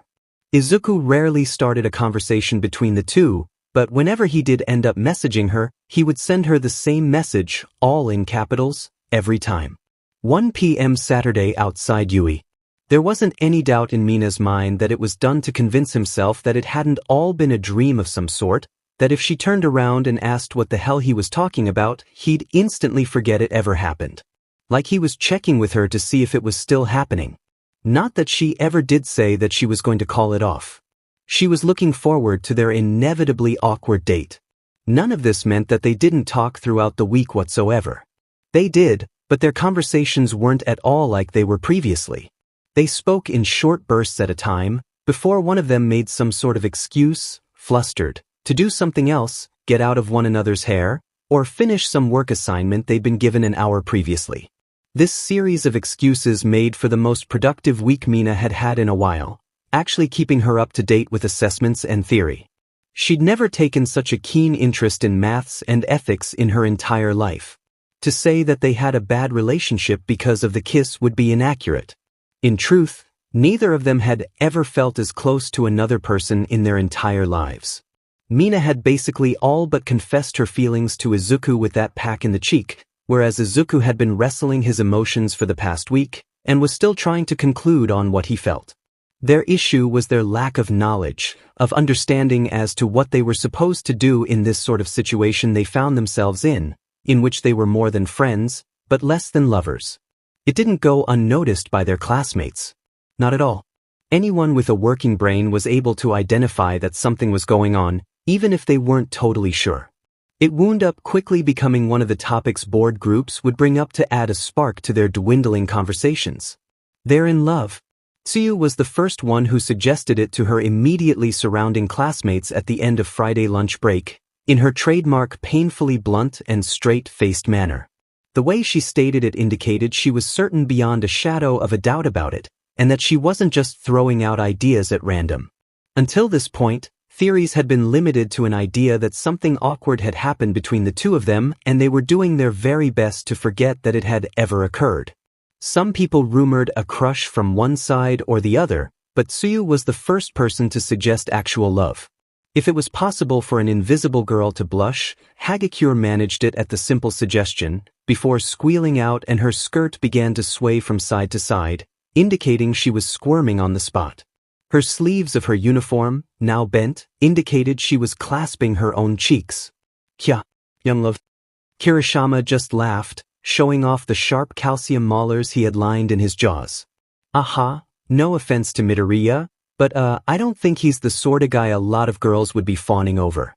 Don't get me wrong, he's manly and all in a fight, and he's a cool guy, but he's kinda a wimp otherwise. I think you've got a very limited idea about girls, Kirishima. Tsuyu responded flatly, once again with the wit that characterized her. Her head was rested on her arms on her desk once again, but she was resting it on its side so she could face her group, this time slightly more involved in the conversation due to being the instigator of it. I'm with Kirishima on this one. Zero popped up this time, offering his 2 cents on the discussion. Guy seems a bit too awkward for anyone to take interest in him. I mean, I sure wouldn't want to get in a fight with him, he'd freaking scrap me, but like look at the demon guy. He pointed behind him with his thumb towards Izuku's desk. From the perspective of the group, it looked as though 𝐒𝐬𝐽 had been taking notes on what they had just finished learning in class, when he looked up and saw the group, whereupon he went scarlet, awkwardly smiled, and waved timidly, nearly robotically, no flow to his movements at all, like a malfunctioning robot. He looked like the biggest demon nerd had just spotted his crush walk through the door in one of those god-awful high school soap dramas from the United States with poor translation to Japanese that went up at 1 in the morning. Perhaps Ashido has a liking towards to the socially awkward. Tsuyu suggested only as a half-joke. The other half of the frog girl was wrestling with the possibility of the acid quirk user actually being attracted to that particular trait. What's this about me now? Mina's voice suddenly cut through the conversation, almost naturally slotting herself into the group's discussion without needing to greet them. She dropped her bag on her seat and sat herself down in her desk, the exact opposite way those things were supposed to be placed, and begrudgingly fastened up her white shirt's top 2 buttons and her tie before the next lesson began. Her sudden appearance had gained her 4 sets of eyes focused on her, none of them particularly surprised by her random appearance in the group and informal way of joining their chat. They were used to it by now. "Hey Ashido." Kirishima greeted the pink girl with a wave of his hand. "We're just talking about you and Midoriya dancing around each other all week?" She should have expected it, but still, hearing that their interactions had been noticed by their various classmates still embarrassed Mina, whose cheeks began to light up that lilac color when she blushed. It was still way too early in the day to be dealing with this.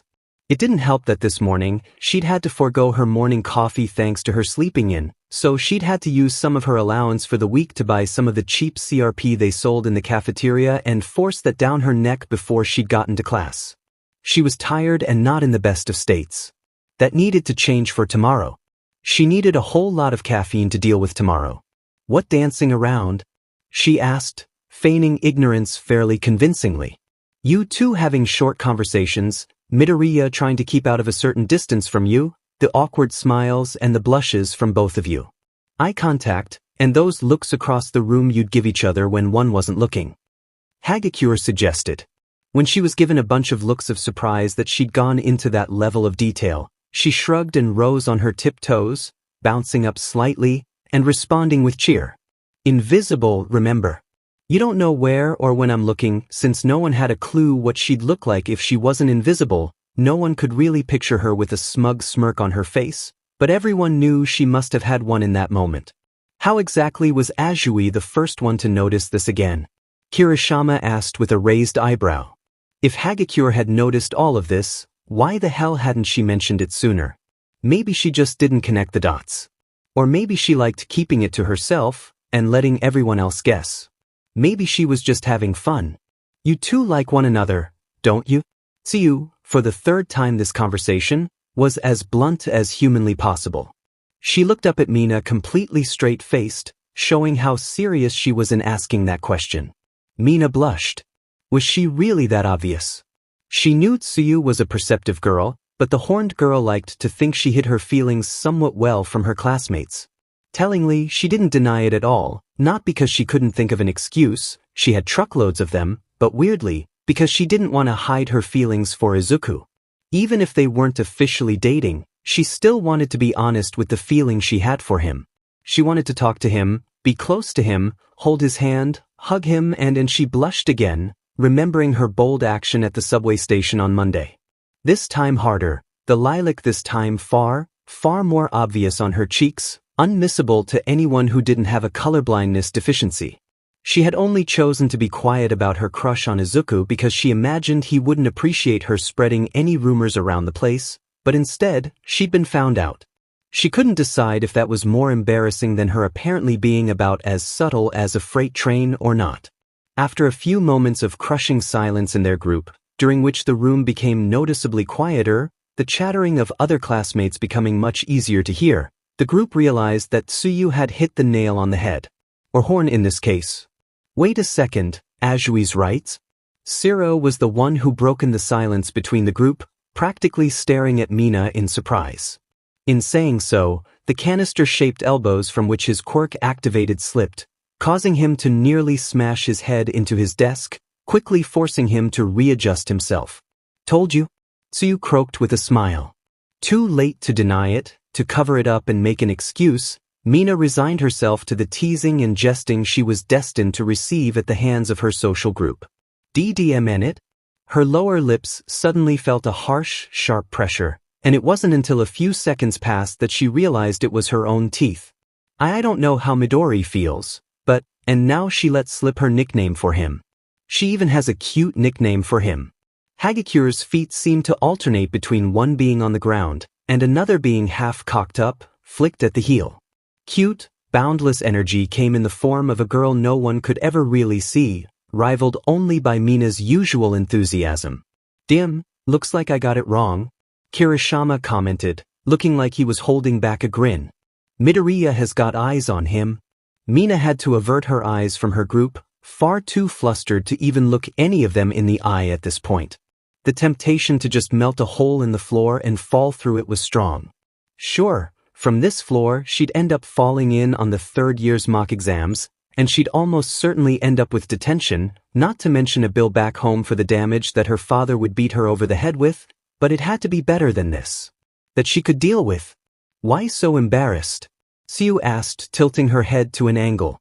Concern that her quirk made difficult to express seeped out with her words, being the only one to actually show some for Mina. We're at that age. No one gets to choose who they like. You got your eye on someone? 𝐎𝐻𝐻𝐼 asked the frog girl. It was clear that she was enjoying the current conversation, even if her face was never visible and never would be. To help convey those emotions she felt, she was incredibly dependent on clothing, tone, and body language. Somehow the girl who never had an expression was the most expressive of all Class 1A, not particularly. 𝐒𝐻 responded plainly.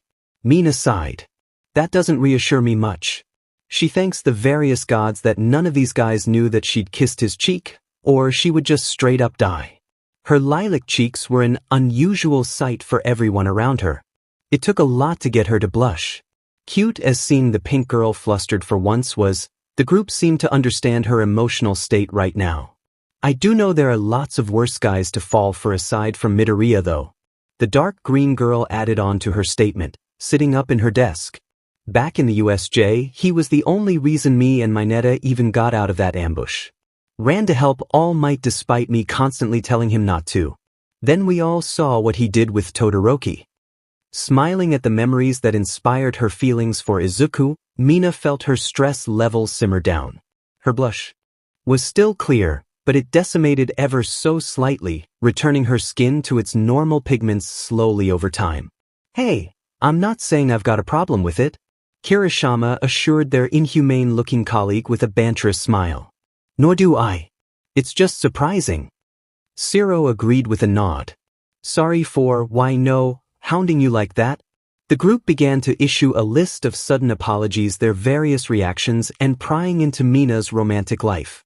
She forgave them all before they'd all even issued their individual pleas of forgiveness, since Mina knew that this was, in all honesty, a whole sheet but of her own creation, and no one else was to blame for it. She'd made the choice to kiss Izuku, to make her feelings for him known, and by extension, caused this whole mess.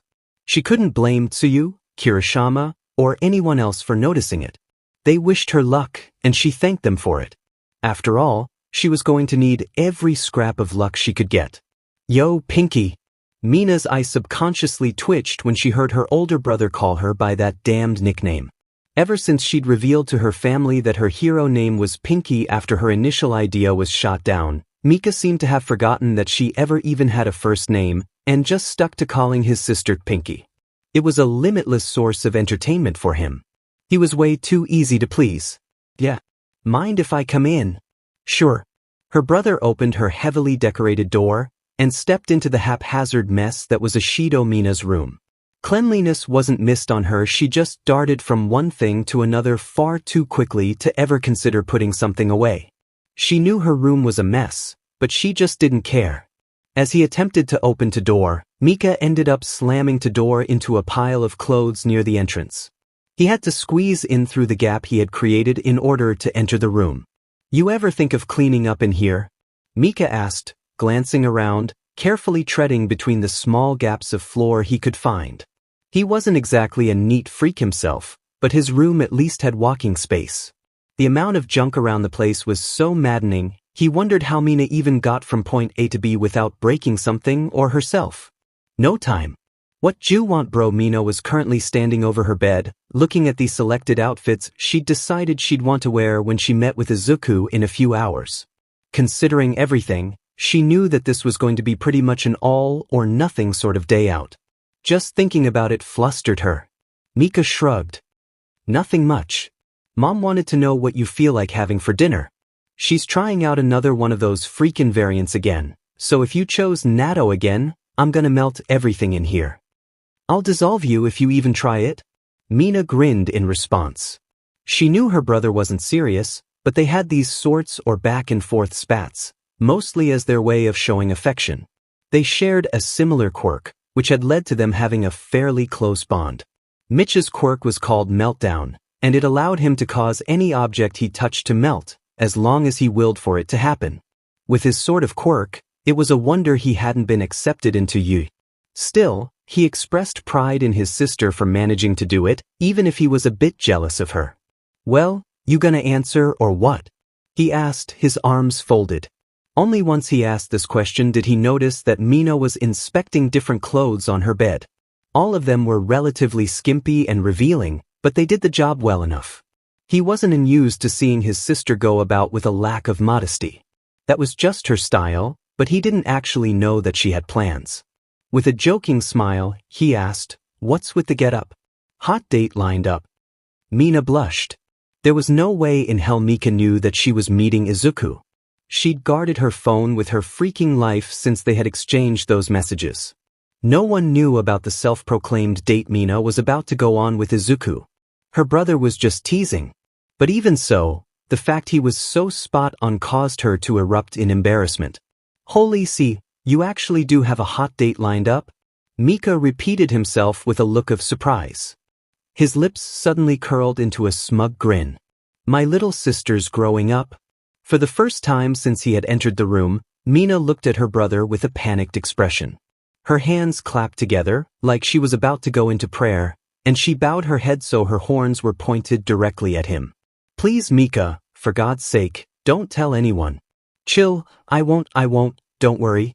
He smirked, having to hold back a laugh at the inevitable number of jokes he had to be creating inside his head. His lips were pursed like he'd bitten into a sour lemon, all in an effort to stop himself bursting out in laughter at his sister's sudden embarrassment. So, who's the lucky guy? Or girl? Or intermediary? Guy. Mina sighed. She knew her brother wouldn't let her leave until she spilled the truth, so she decided to just get it over with. His name's Midoriya Izuku. Sounds boring as hell. Mika dismissed practically immediately, an action that slightly pissed off Mina. When you meeting him? At one, guess that explains the clothes then. What are you going with? Picking up two of the outfits, one in each hand, Mina showed him the two she was torn between.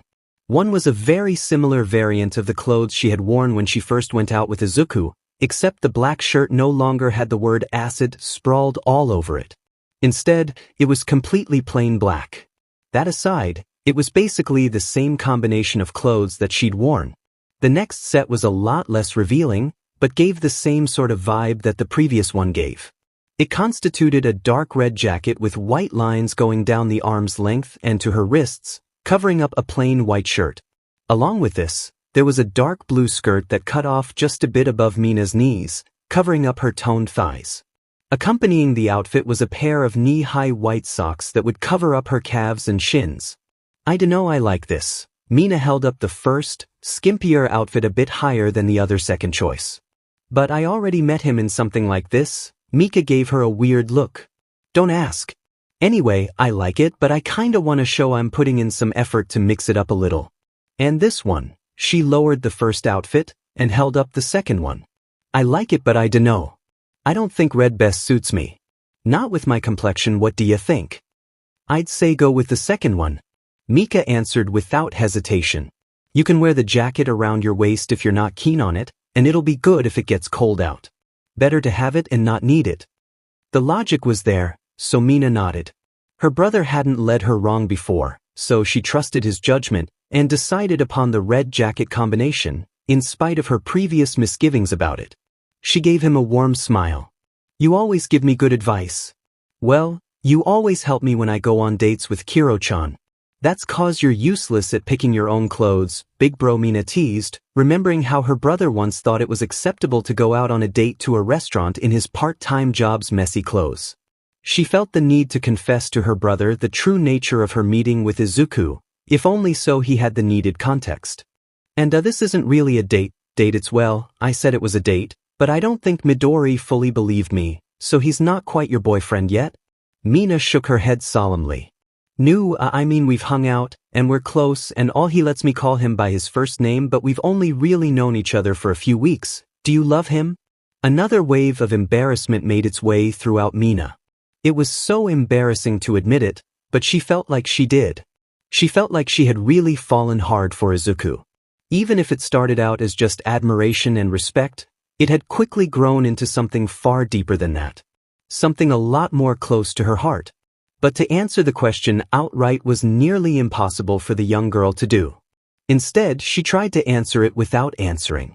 "I may have kissed him on the cheek. You work fast." Mika grinned. He could clearly sense the questionable stability of Mina's state of mind right now, filled with both doubt and confidence canceling one another out, until she remained an unsure mess. She was second-guessing herself, because of the kiss she'd just confessed to gifting her crush. An impulsive move that she made in the heat of the moment that she didn't know what to think of now. He sympathized with her, remembering when he'd done something similar with his current girlfriend. Resting his hand on her pink shoulder, he reassured her through physical contact. "Mind if I make a suggestion, sis?" "Go ahead." Mina nodded. "If you love the guy, let him know. Get it out there. If he's close enough to let you use his first name, he must like you back." Mina's eyes could have watered there and then if she didn't already know her brother was such a sap. But his genuine advice made her smile. He suddenly reached into his pocket and produced several wads of cash, which he handed to her.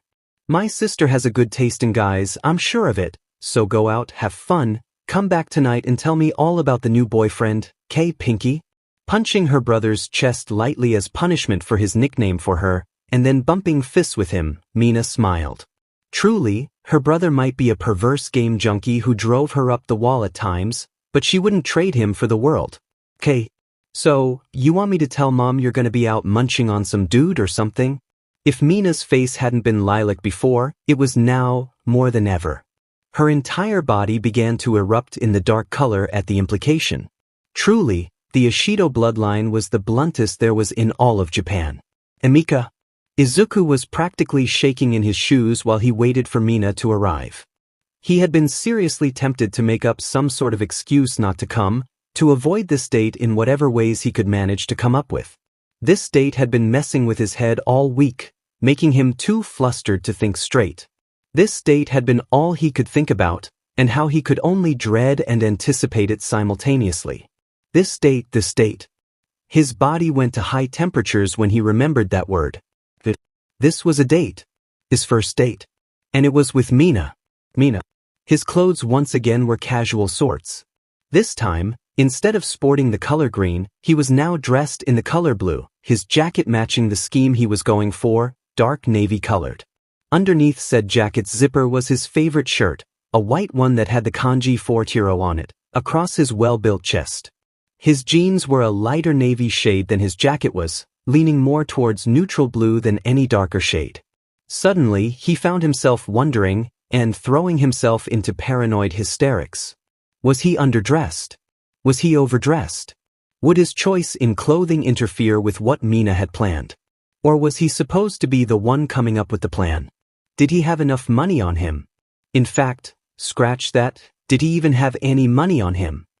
He patted his jean pockets to remember that yes, he had brought money. How much? About 5,500 yen. Would that be enough? The prospect that he was going on a date with Mina far outshone any insecurities he might have had when standing outside these same gates a few weeks ago regarding his position at UE. That was the last thing that he was thinking about right now. The second thing being what the hell he was going to do if he messed up on this date and made him and Mina look like total idiots. The first was on that kiss Mina had given him. He had thought about it a lot. A whole lot. He hadn't even come close to considering the possibility that she would have done such a thing throughout the entirety of their interactions together, but he would be lying to say he didn't like it. Just the opposite, in fact. Throughout their journey that day, the two had been closer than they had ever been before. Not only physically, but emotionally too. She told him how glad she was to have met him, and he was glad that he'd met her too. His heart had never beaten so hard in all his life, and it hadn't stopped until the next day. When she rested on his shoulder and he'd wrapped his arm around her to hold her closer, he'd been able to feel the wonderful warmth from her body and the appealing scent from her hair. It had been impossible for him to not smile. Being around Mina made him feel good. Better than ever before. Had he fallen for her without realizing it? When he was confronted with that prospect, he couldn't say he disliked it. After all, Mina was kind, she was funny. She was fun to be around, and she was cute. Her skin was bizarre, yes, but it wasn't enough to bother him. That, her eyes, and her horns, all accessories to her uniqueness. But above all that was the energetic and compassionate personality that made Mina herself. And Mina was an amazing person, and she'd kissed him and he'd liked that. He had liked being kissed by Mina. And in spite of never, ever being able to ask for such a thing, he wanted it to happen again. He wanted Mina to kiss him again, or God forbid, let him kiss her. Did that mean that he liked her? He supposed that it did. He liked Mina. The thought made him blush. He liked Mina. And he was going on a date with her today. He was going on a date with the girl he liked. Could he be any more lucky? Such a prospect made him more excited than when he first acquired One for All, and wasn't that a weird thought? A few hours with this girl excited him more than the prospect of acquiring his own quirk, of following his childhood dream. Though he would never have been able to do either of those things without One for All. It all came full circle, all because of his passed-down quirk. He sent another mental thank you note to All Might, number 552. Midori. Once again, he'd been too wrapped up in his thinking to even notice that he was being approached by someone. He recognized the voice instantly. Its sudden appearance sent him shooting upright to face her. Mina-san. The acidic girl smiled right at him. That cute smile Izuku had identified made his heart race, as well as the fact that between them, there was maybe a meter's worth of space. Mina really did hold little to no concept of personal space, didn't she? Izuku was frozen in place for a few seconds, with a look that couldn't quite decide if it was a smile or a cry for help, instead achieving neither, and making him look wobbly with his half-lopsided up and half-lopsided down grin. He couldn't have looked more like an idiot if someone paid him to try. Both of the students kept their respective expressions and stared at one another for a few seconds, making it look like the daftest version of a staring contest ever devised to any passers-by. After a few seconds, Mina couldn't help herself anymore, and burst out into hysterics, clutching her sides, unable to suppress her amusement at the face Izuku was making right now. In turn, her laughter infected Izuku, making him follow suit, laughing at the awkward situation both of them had found themselves in. Barely a minute since she'd arrived, and already Izuku couldn't stop himself from grinning and laughing. I'm sorry, Mina cried, trying her best to stop herself giggling. But what was that? She flew onto another round of chortles. That face. She couldn't help it. I have no idea. Under any other circumstance, Izuku would be hiding his face in sheer humiliation, but with Mina, he couldn't stop himself from laughing alongside her. Her laughter really was like a virus. Put it in the right conditions, and it would spread like a wildfire. Their mutual awkwardness laughed off after a solid minute of therapeutic chuckling. Both of them felt any anxiety and nervousness they had melt away into the waist side. The ice had been utterly obliterated, leaving both of them to face the other without a sense of dread or fear. Okay, all right. The pink girl breathed, finding herself leaning on Izuku's shoulder, who was in turn leaning on her, fluster for their closeness non-existent. She took a few deep breaths, through which a few chuckles escaped, but she managed to compose herself. That was the stupidest thing ever. The green-haired boy smiled. It had been stupid. A very dumb thing to laugh like that over, but he couldn't give a damn about that. He was happy. About 2 minutes ago, if you'd asked him how he was feeling about the day, he would have responded with absolute terror, stress, and an abnormal mixture of excitement. Now he was just excited, enthusiastic, and looking forward for the next few hours ahead of him. "It's good to see you, Mina." "Ah, how sweet." She responded with a tease, pulling away from him so she could see his smile and show her hers. The young girl bounced up on her toes until she was level with his height, and showed him her rows of white teeth as she gave him the traditional Ashido grin. "It's good to see you too, Izuku." Formalities dispensed with, both of them began making their way towards the city, their day beginning in earnest. They engaged in conversation like they would have done every other day, had the awkwardness not been hanging over them for the past week. It was nice to just get back to the usual way they spoke. Izuku even managed to get rid of most of his stutter. That's how good he was feeling about today. "So what's the plan?" Izuku asked eventually, breaking a small lull in the conversation. They still had a short while to go before they wound up in Tokyo, to the location where Mina had suggested that they head to first, and what they were going to do for the whole day hadn't really been established. "Well, first I thought we could go to this cool little store called Shake and get some milkshakes from there." From the raised eyebrow Izuku gave her, Mina figured that he'd never even heard of the store before. That made her smile. She'd get to be the one to introduce him to its wonders. "You like it, trust me. After that I dunno." Mina blinked rapidly, realizing she had absolutely no idea what there was to do. "I've never really been on a date before." "That word again, so this really is a D-date?" Izuku asked, sweating lightly from his forehead, as he averted his eyes to the side, so he didn't have to look directly at Mina. "Well yeah. I mean, unless you don't want it to be." The energetic girl responded in uncharacteristic reservation, her hands falling to her side rigidly so they wouldn't sway at all from her thighs. That's not it. I was just, great?" Mina practically did a little jump into the air, without waiting for Izuku to finish his sentence. Not waiting to really consider the possible backlash, Mina reached out and clasped hold of Izuku's hand and intertwined her fingers with his, holding onto his warm palm and firmly joining it with hers, zeal taking over her thinking. "Well, I guess we'll figure out what we'll do on the way.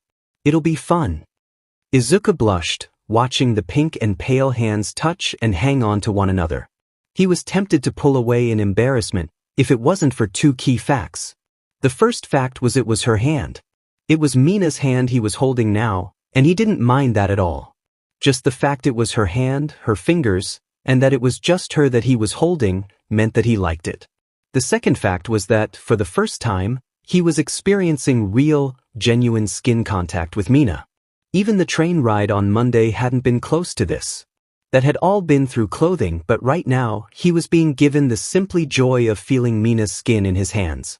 And her skin was warm and soft. Izuku hadn't ever been to a place like Shake before. It was a small cafe-like shop, with a rustic feel to it, ran by college students.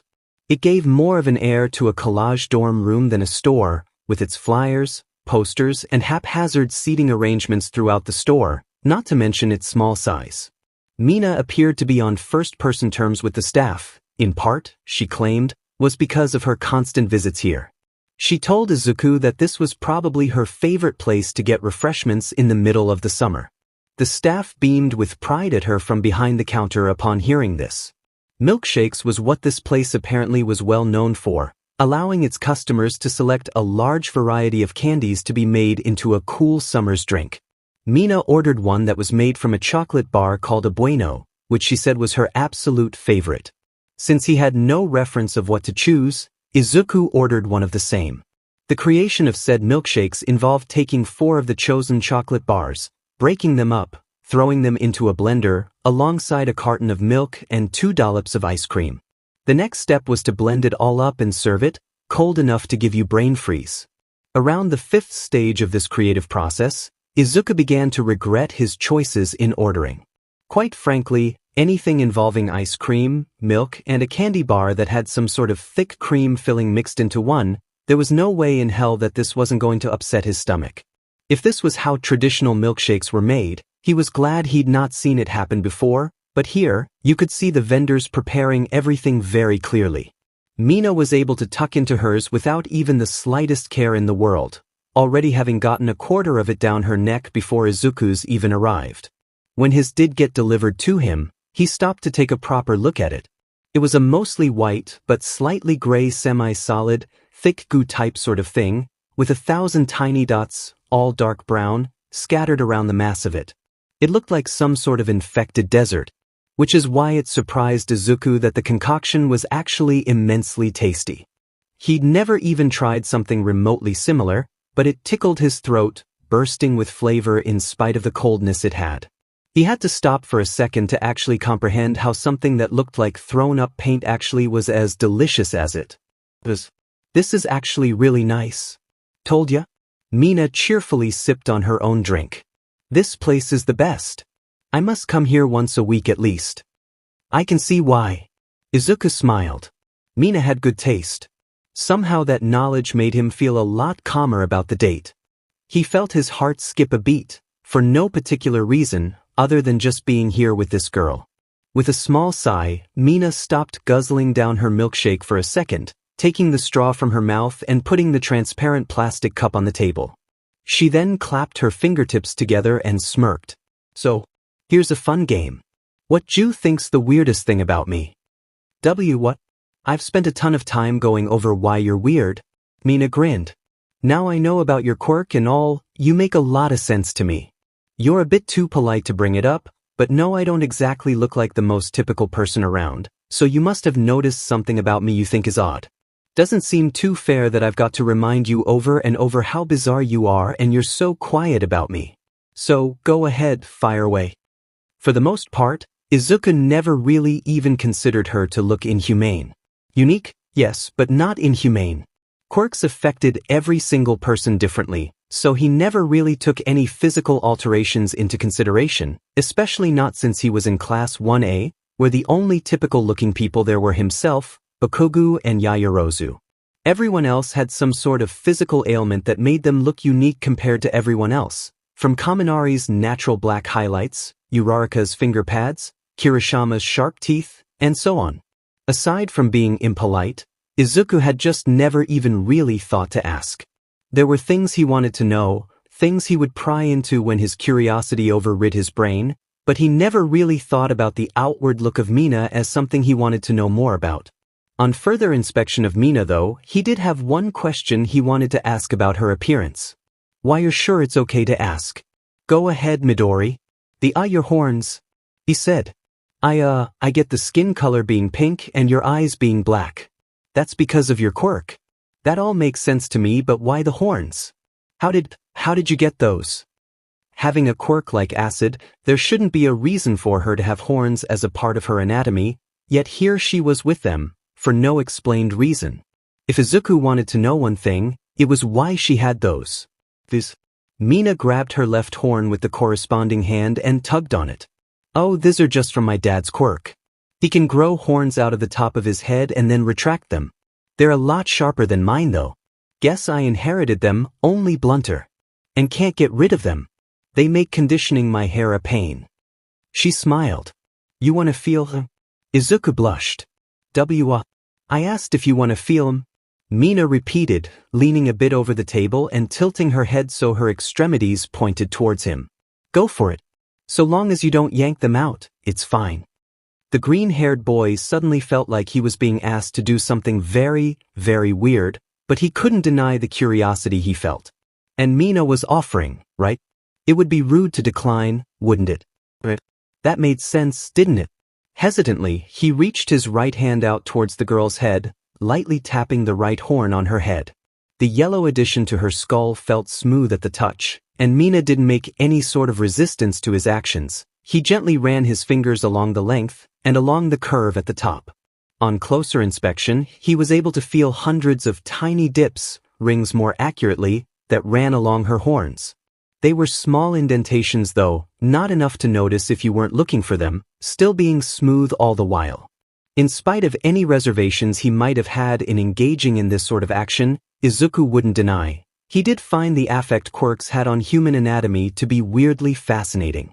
Being totally human with no obvious visual traits was becoming a minority as time went along, and being born quirkless, he had none himself.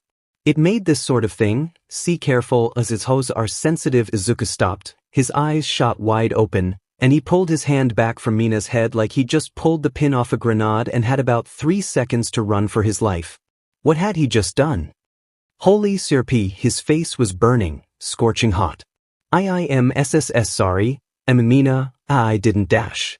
Suddenly, Mina was in complete hysterics again, barely even making any sort of effort to hide her loud laughter despite being in public. The staff workers were chuckling to themselves as well, while Mina was just clutching her sides with laughter. Why you dork, 𝐒𝐿𝐴?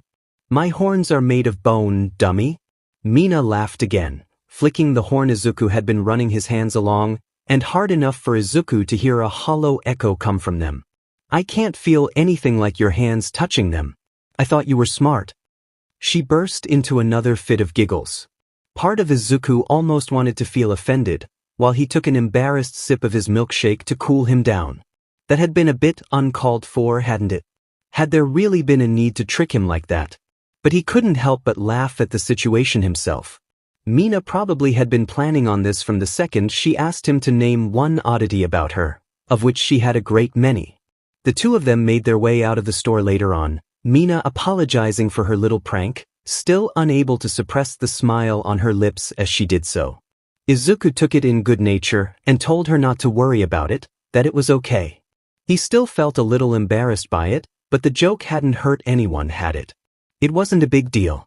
In apology, Mina slipped her hand into 𝐒𝐿𝐴's once again and began to drag him through the streets again, having another place she wanted to show him in mind. One thing that Mina lacked was patience, it seemed. Whenever she wanted to go somewhere or show 𝐒𝐿𝐴 something, she'd lead him there at max speed, and nearly wound up just tugging him from along the ground in doing so. She didn't want to waste any time, since her gap was limited to just today to have as much fun as physically possible with him before she wound up dropping the bombshell that she liked him. Of course, if he didn't know she liked him by now, he'd have to be an absolute idiot. Which was why she had something a bit different in mind this time. Not much different, but it could make all the difference. Dismally though, the road, the main one, that would take the least amount of time to get to where she wanted to go, was blocked off because of yet another villain attack.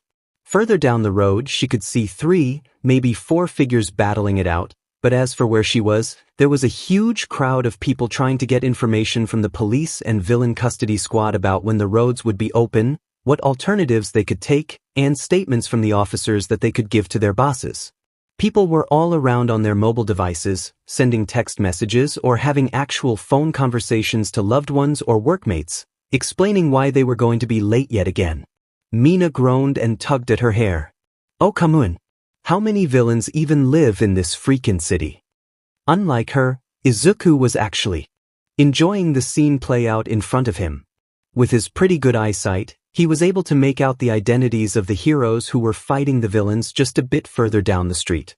Longitude, the distance hero, and Exorcist, the exorcising hero. He'd made notes on them in his preparation for my future notepads, numbers 5 and 11 respectively, but seeing them in actual action was certainly a step up from seeing them on the internet. This is awesome. He was almost drooling. That fanboy that still resided in him whenever he saw a hero he'd only ever seen behind a screen before came to surface, evidenced when his eyes began to sparkle and his hands became tight fists underneath his chin. While he was doing all of this, however, he was still trying to reclaim his lost breath from the run he'd been dragged on by Mina, who seemed to be totally fine. That energy she had certainly seemed to come in handy. Gah, this isn't what I had in mind though. The pink girl sighed in frustration, kicking the tarmac beneath her lightly, so that a single pebble darted along the sealed-off road. Why are there villains every time we try and do something? Well, technically this is only the second time we've hung out, 𝐒𝐿𝐴 muttered to himself, mentally admitting that yes, that did actually constitute a 100% villain rate, before he looked over at Mina, who he could tell was actually rather upset by this development. Hey Mina. What's wrong? He squeezed her shoulder gently with his left hand, his right still being grabbed by Mina's left, letting her know her was still there. Nothing, I forgot you like this sort of stuff. She tried to sound cheerful, but she wasn't fooling 𝐒𝐿𝐴. He'd already engaged his prying into someone else's business so he could help them feel better mode. Don't you? I do, it's just, Mina sighed, figuring that 𝐒𝐿𝐴 wouldn't let this drop until she told him. He respected that about him, of course, but she hadn't wanted a situation to arise where he'd have to do that today. Especially not for her. We've only got so long today, you know. I wanted it to be non-stop fun time, and it's already gotten cut down thanks to those jerks down there. She pointed vaguely down the street, not sure if she was pointing at the police, the villain custody service, the heroes, or the villains. There was something about the genuine remorse of her voice that made Izuku smile without even meaning to. He had a fairly good idea on how Mina felt, even if the concept was simply too boggling to the mind for him to fully even accept, acknowledge, or even consider the possibility of it being true. Like he wasn't physically capable of considering it a viable explanation, but if it were true, Mina, he quietly said, holding onto her hand tighter. You make it sound like I'm upset that this sort of thing happens when I'm with you. It upsets me, it shouldn't though. He rested his head on the shorter girl's shoulder. A bold action, given his personality. It seemed to catch Mina off guard too, since her head snapped to face him like she'd broken free from her chains. It's only because of you that we're even hanging out like this, and in just being around you makes me happy. Mina, lightly blushing, Mina couldn't stop the smile she had been determined to keep as a frown from forming. Izuku might be an awkward nerd who had the weirdest quirk known to the history of the human race, but no one had ever made Mina smile as much in her whole life. So you're a sweet talker too? She joked, resting her head atop his head lightly, their roles reversed from when they were on the train together. Neither had any intention of moving anytime soon, so she made herself comfortable. His hair was surprisingly soft and fluffy, rivaling her own. You don't need to keep running around like you do. I want to enjoy today too, but if it's just a huge blur then there isn't a point, is there? I want to remember today, and it's not like we won't get to do this again. Suddenly, Izuku went scarlet. Had he just basically confessed to not wanting to be the only date that the two of them had? His heart stopped as he awaited Mina's response, praying he hadn't screwed this up. She didn't move or say anything for a few moments, before she seemed to bury her head more into his long, curly hair. When she did speak, her voice seemed to be a lot calmer, a lot happier. If Izuku could have seen her face in that moment, he would have seen the single prettiest smile he had ever seen in his entire life. I guess you're right. Ding, Midori, you really are a bit of an expert at arcade games, aren't you? Mina laughed, helping him out of the brightly lit building by supporting his weight, his arm around her neck and her hand on his chest to prevent him from falling flat on his face. My legs feel like they're on fire, Mina. Izuku gasped for breath, his throat drier than sand. Every muscle that he used to walk felt like it had swollen to insane levels. Of course, they hadn't. They were just insanely exhausted, but damned if he was thinking logically at this point.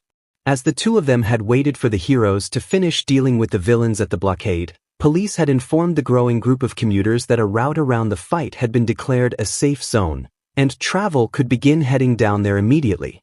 In contrast to everyone around them, and indeed themselves just a half hour ago, Izuku and Mina walked at a regular pace, taking their time to get to their destination.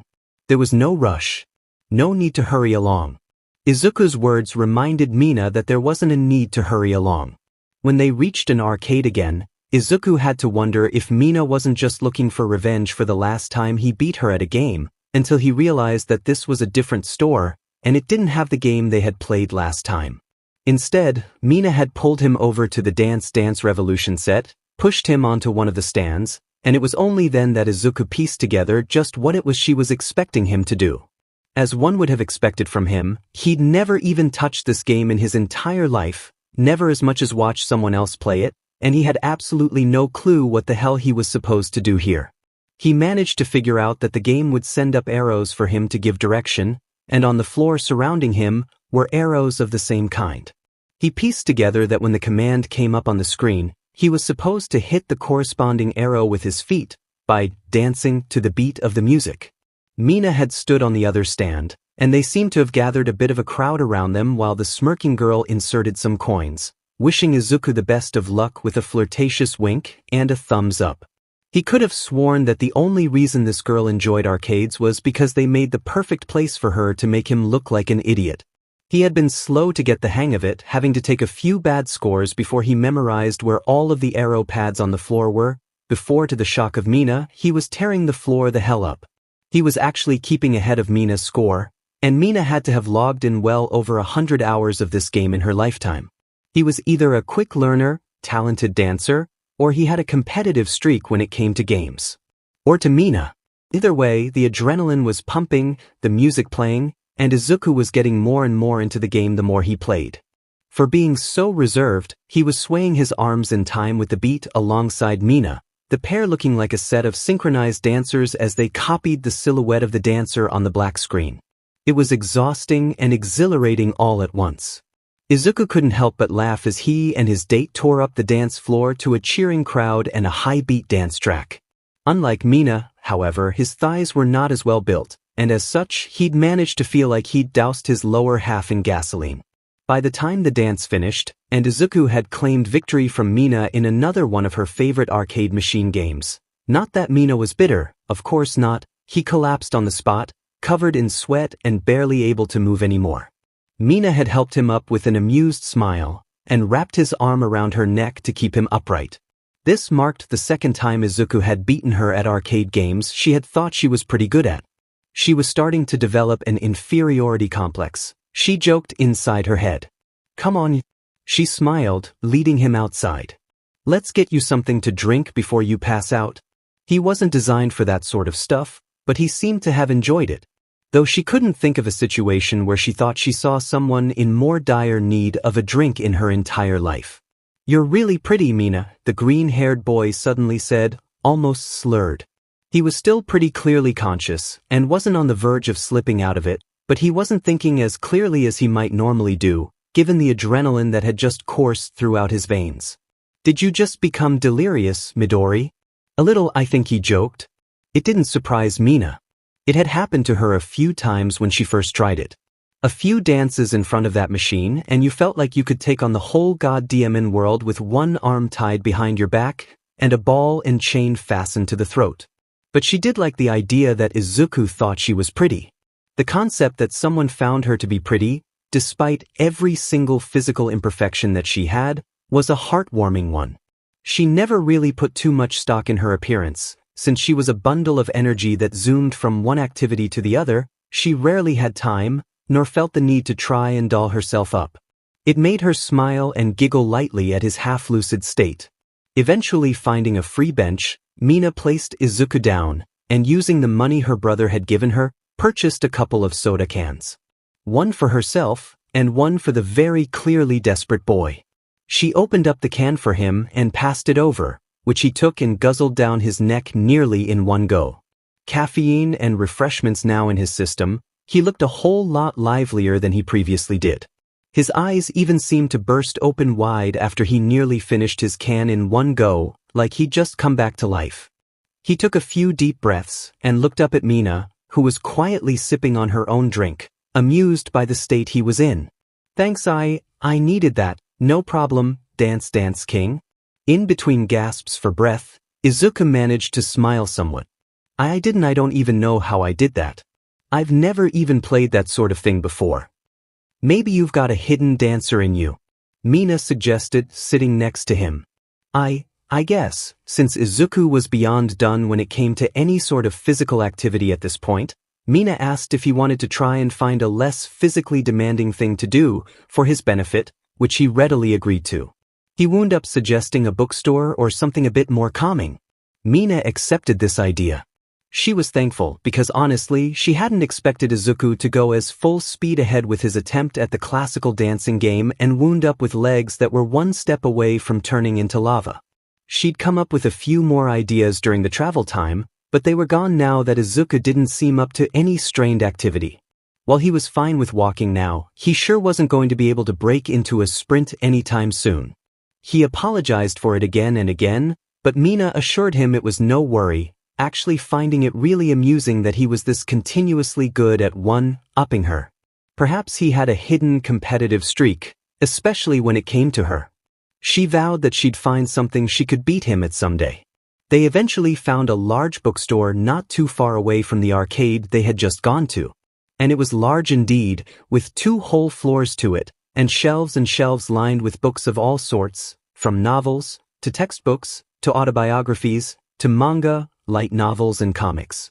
Literally thousands upon thousands of books inhabited this store of all kinds.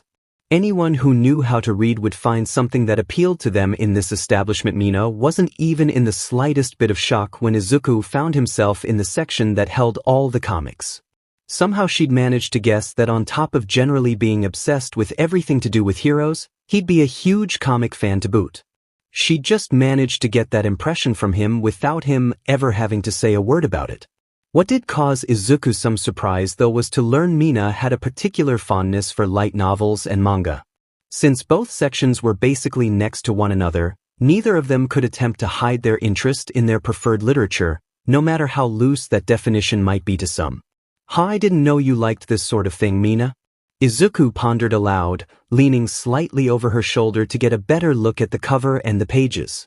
From what he could gather, it seemed to be a story set in a world where people used magic as opposed to quirks, and how small groups of wizards would form guilds in order to do jobs in exchange for money, sort of like heroes for hire. Yeah. The pink girl smiled, skimming through a few more pages of the book. My older brother buys a lot of this sort of thing, so I sometimes borrow some of his collection and read through what he has. I've kind of got a little soft spot for them by now, you know. She grinned and nodded towards the comics that Izuku had in his hands. Somehow, I'm not too shocked to see you buying comics though, Midori. I used to read them a whole lot when I was younger. I haven't really had a whole lot of time to just sit down and read some since I started attending UE. He admitted with a sheepish grin of his own, like he was embarrassed to admit it. Craning her head to get a better look, the acidic girl recognized the covers that Izuku was holding. Those were the ones that were set when the world was first getting quirks, right? The ones where the public really hate the people who had quirks, and the first people who became heroes to try and change the people's minds about them. Yeah. My brother has a few issues of that series. Clearly, Izuku was taken aback by her surprising amount of knowledge regarding the kinds of reading materials that he liked. He didn't really have much to say, since she was completely spot on with her deductions. Why, I'm surprised that you know about this sort of stuff. I'm full of surprises, Midori. Mina winked. We're both kinda nerds about this sort of stuff, huh?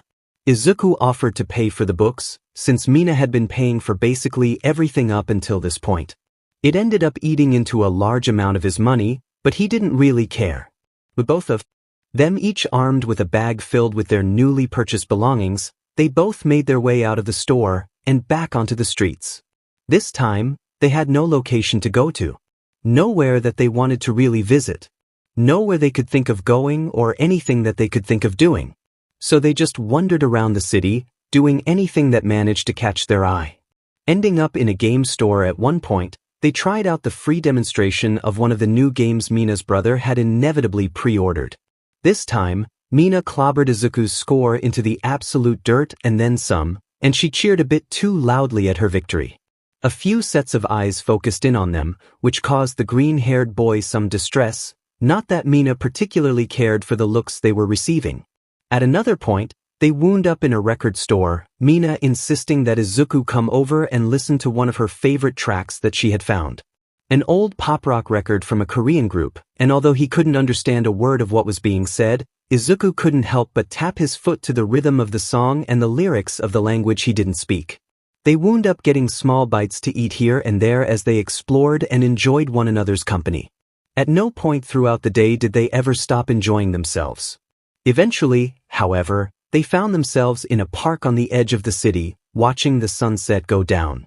The park was empty, no one around, the kids all having been called home by their parents and guardians, and the area around them mostly deserted. On his lap, Izuku was just glancing over some of the comics he'd purchased, wondering just what sorts of adventures the heroes of these issues would be getting into throughout the next set of pages. He saw that Mina was going the same, rereading the blurbs of the books he'd purchased for her for maybe the 5th time. There seemed to be some sort of worry in Mina's expression, a weak curl on her lips, and only half of her focus seemed to actually be on reading the words on her book.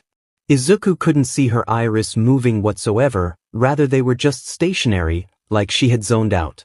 Further inspection showed that she wasn't holding onto her books with much of a firm grip. Rather, they were loose in her hands.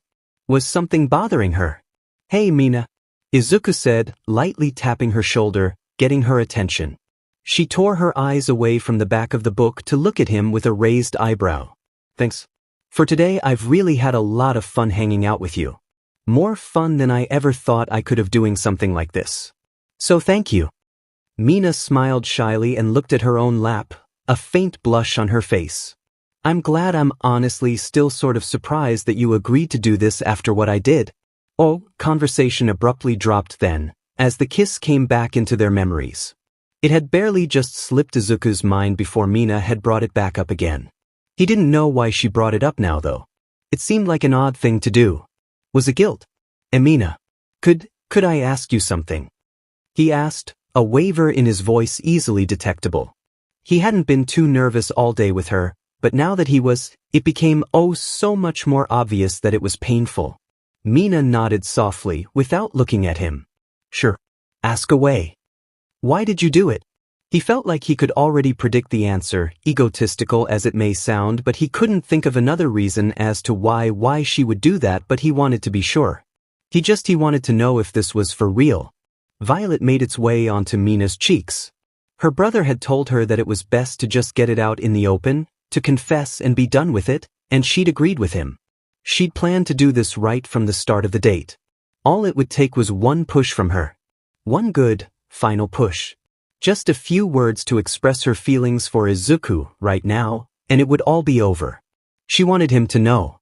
If only to get it off her chest. She wanted to.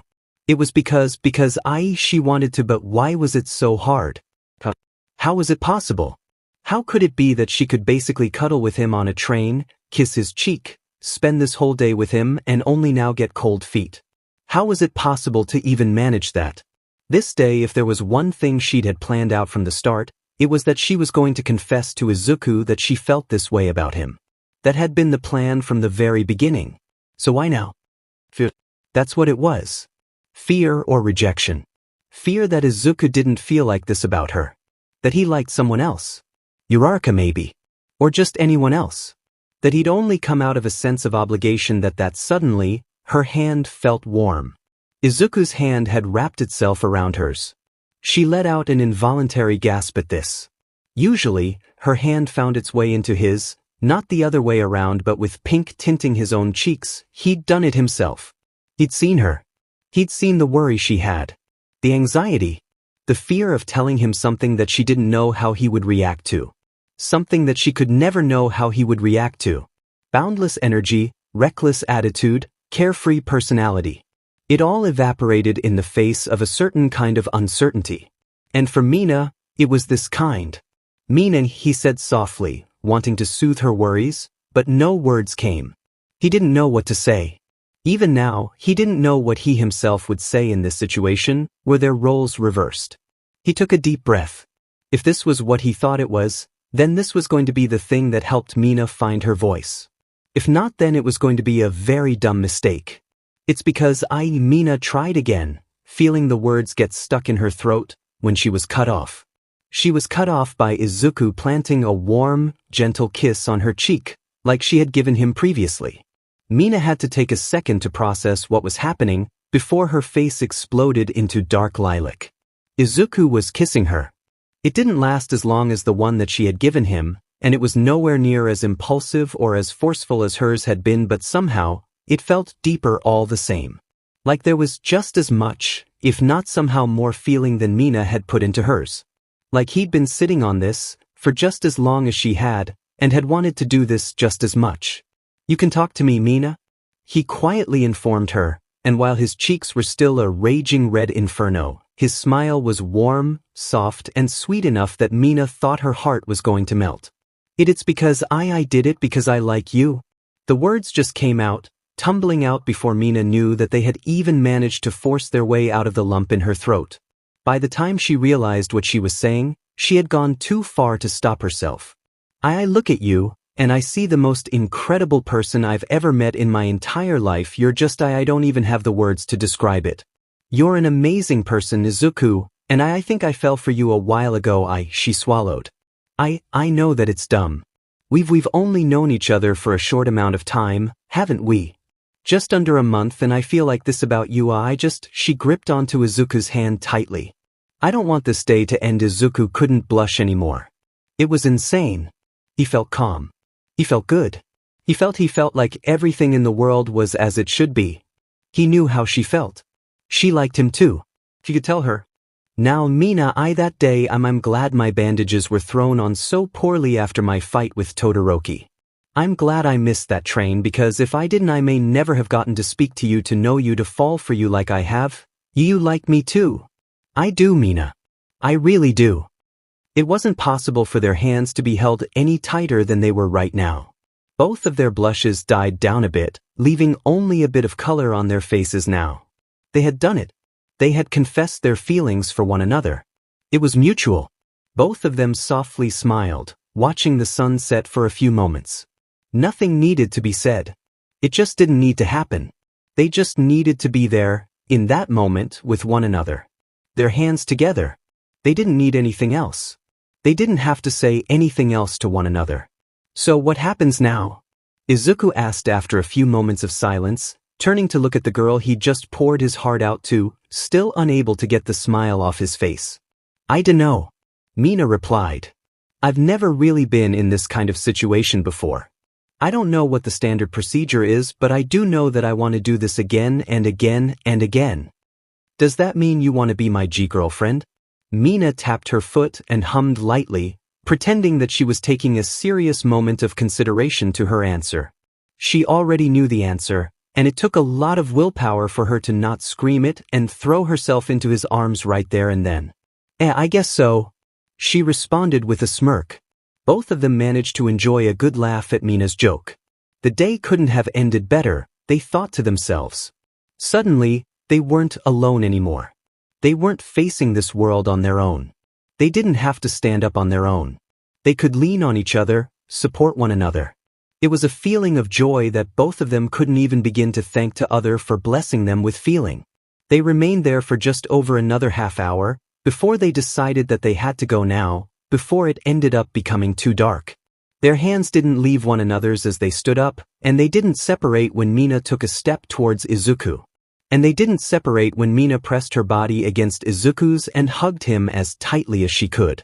They didn't separate when Izuku's face went BLD red, and they didn't separate when Izuku nearly passed out from heatstroke right then and there, nor when Mina began to fret that she'd actually killed the guy. They didn't separate on the train ride during which they held on to one another again, just like they did on Monday. They didn't separate when they got off the train at Izuku's stop, and when he walked Mina to her station.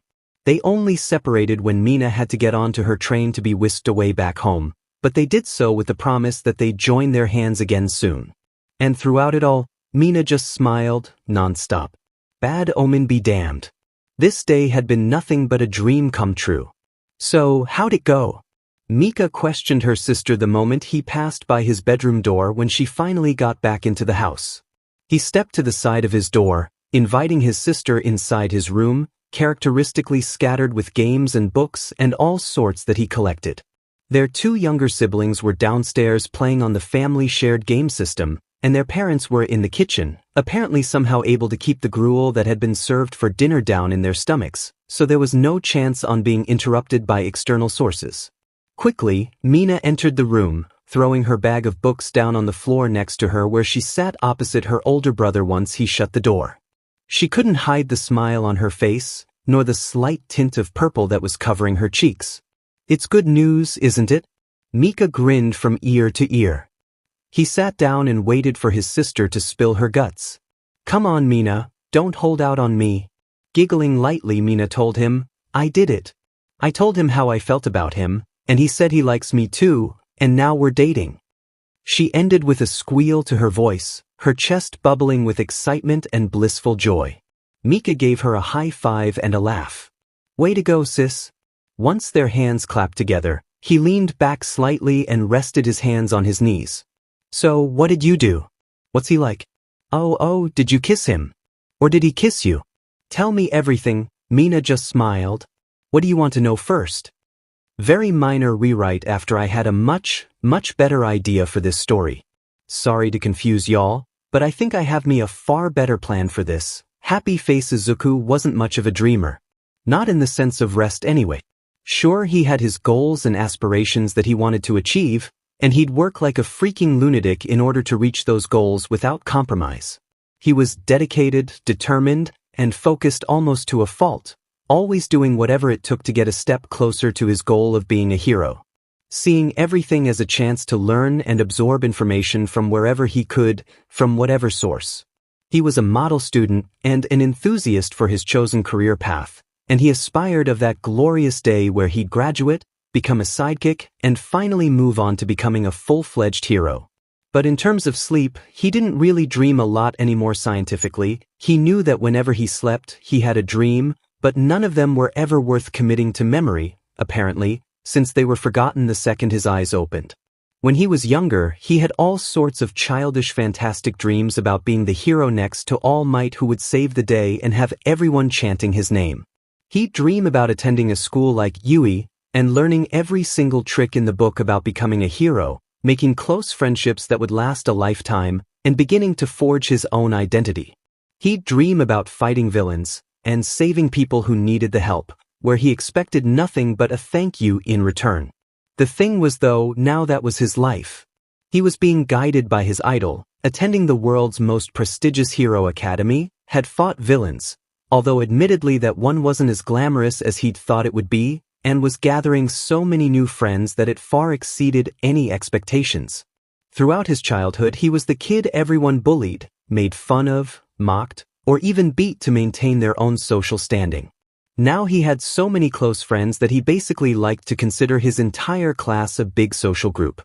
His entire world had been turned into a living dream that he had to fight like hell to keep going. It was just so much better than everything before. One thing he never dreamed of or really ever thought about was ever having a girlfriend throughout his high school days. He'd always assumed he'd be too busy, too dedicated, or that no one would take an interest in quirkless little Izuku. He never let it bother him though. He always focused on his studies more, so he didn't let the thought bug him.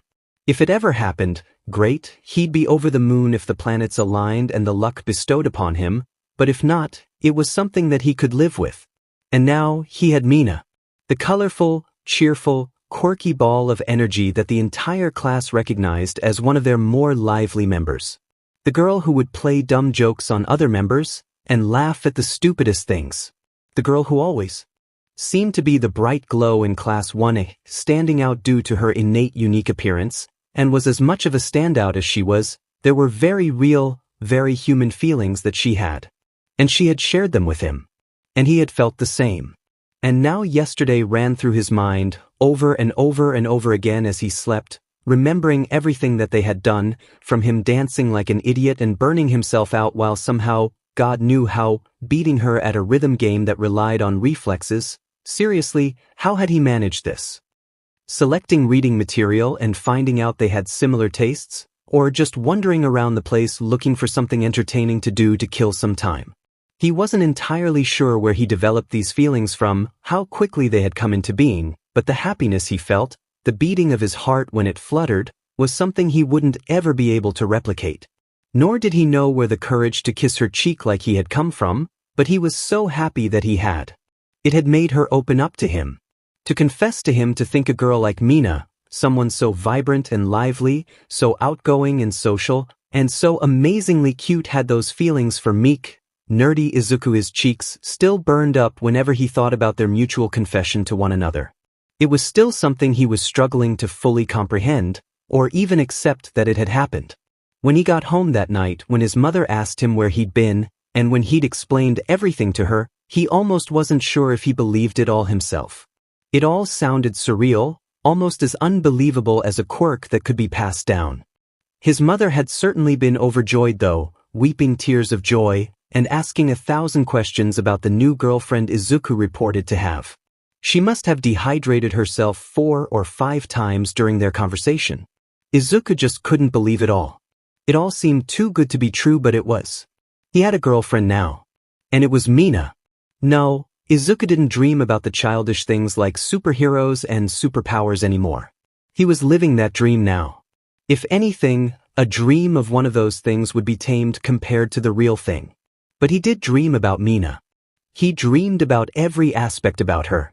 Her unique, smooth and warm skin. Her horns, made of bone. Her darkened eyes. Her infectious laugh. And her perfect smile. 𝐻𝐸𝐻𝐸𝐻𝐸 had to stifle a loud 𝐻𝐸𝐿𝐻𝐸𝐻𝐸𝐻𝐸. Tears welled up as he tried to block his mouth from view for the other passengers on board. One man who wore a sick mask around his mouth seemed to glance at him, but paid him no real heed in the end. It was just a regular subway ride to Yui, nothing special about it whatsoever, but to Izuku, it almost felt like it was going about half as fast as it normally did, and he couldn't decide if that was good or bad today. He was completely exhausted, not having totally recovered from his and Mina's date on Saturday. His legs still felt shaky and a bit sore, and his brain was slow and sluggish. He wasn't looking forward to the day he had ahead of him. He knew that Mondays rarely held combat training of any sort. Oftentimes, they rarely held anything that required the class to change into their hero costumes, so that was nice and reassuring to the tired green-haired boy. Normally he was all over a day at Yui, like the white-on-rice lunch rush served on a regular basis, but today he really would have just liked to lay in. Part of that was because of Mina, but mostly it was himself and his own lack of self-control. He and Mina had engaged in conversation, via text, and at times, via voice and video call, for basically the entire day. Both of them had expressed their disbelief at the previous day, but their simultaneous relief and gratitude that it had happened. It was surreal to talk to Mina after the day that they had shared together, Izuku thought to himself, but he got used to talking to her again rather quickly, her energy infecting him even via mobile bandwidths. They had talked and talked and talked, only stopping when one of their families needed them for something, or to eat one of the daily meals. What Izuku found really endearing about Mina was the fact that just by talking to her, she made doing the most trivial and strenuous things entertaining and fun. At certain points of their conversation, Izuku had lifted some reps on his dumbbells to tone his muscles a bit more, cleaned away some of the comics he had bought the previous day which had shattered across the floor due to his fatigue, and done a bit of studying before he realized that several hours had passed and not a single lull in the conversation had occurred, and he'd been enjoying every second of it. What he should have expected was for the boundless energy Mina exerted to translate to the fact that she could easily talk well into the night. They switched to a text-based format so as not to disturb the people in their respective houses. Mina didn't tire in the least during the exchange, easily going on until 2 in the morning. While Izuku knew that she wouldn't hold it against him if he just told her he had been getting tired from around the 2200 hours mark, a big part of him simply didn't want the conversation to stop. He was enjoying himself way too much to care. So he kept on talking to her. A choice he seriously came to regret that morning, when his 6 o'clock alarm went off, and he felt like hell on earth. He found out that he'd completely knocked out without even realizing it, his still-on phone being the first thing he saw, and the blindingly bright glow forcing his eye to snap back shut like he'd been hit in the eye by a laser pointer. He had to seriously fight off that grogginess and the temptation to roll right back over and fall asleep again. Making a mental note to use his head next time, to just say that he was exhausted to avoid this feeling in the morning, Izuku got ready for another day at his hero academy. It had been pretty good thinking of his to keep his phone charging throughout the conversation. Incredibly forward-thinking, since there was no doubt it would have run out of power by that morning. Upon checking the small plastic and metal device in the morning, he had a couple of messages from Mina he never saw from the previous night, one asking where he went, and another one of her figuring out that he'd passed out and apologizing for keeping him up. Nothing from that morning, although Izuku would admit he'd be impressed if she was going to be as giddy as she usually was when she'd stayed up as long as he had. He'd be impressed but not at all surprised.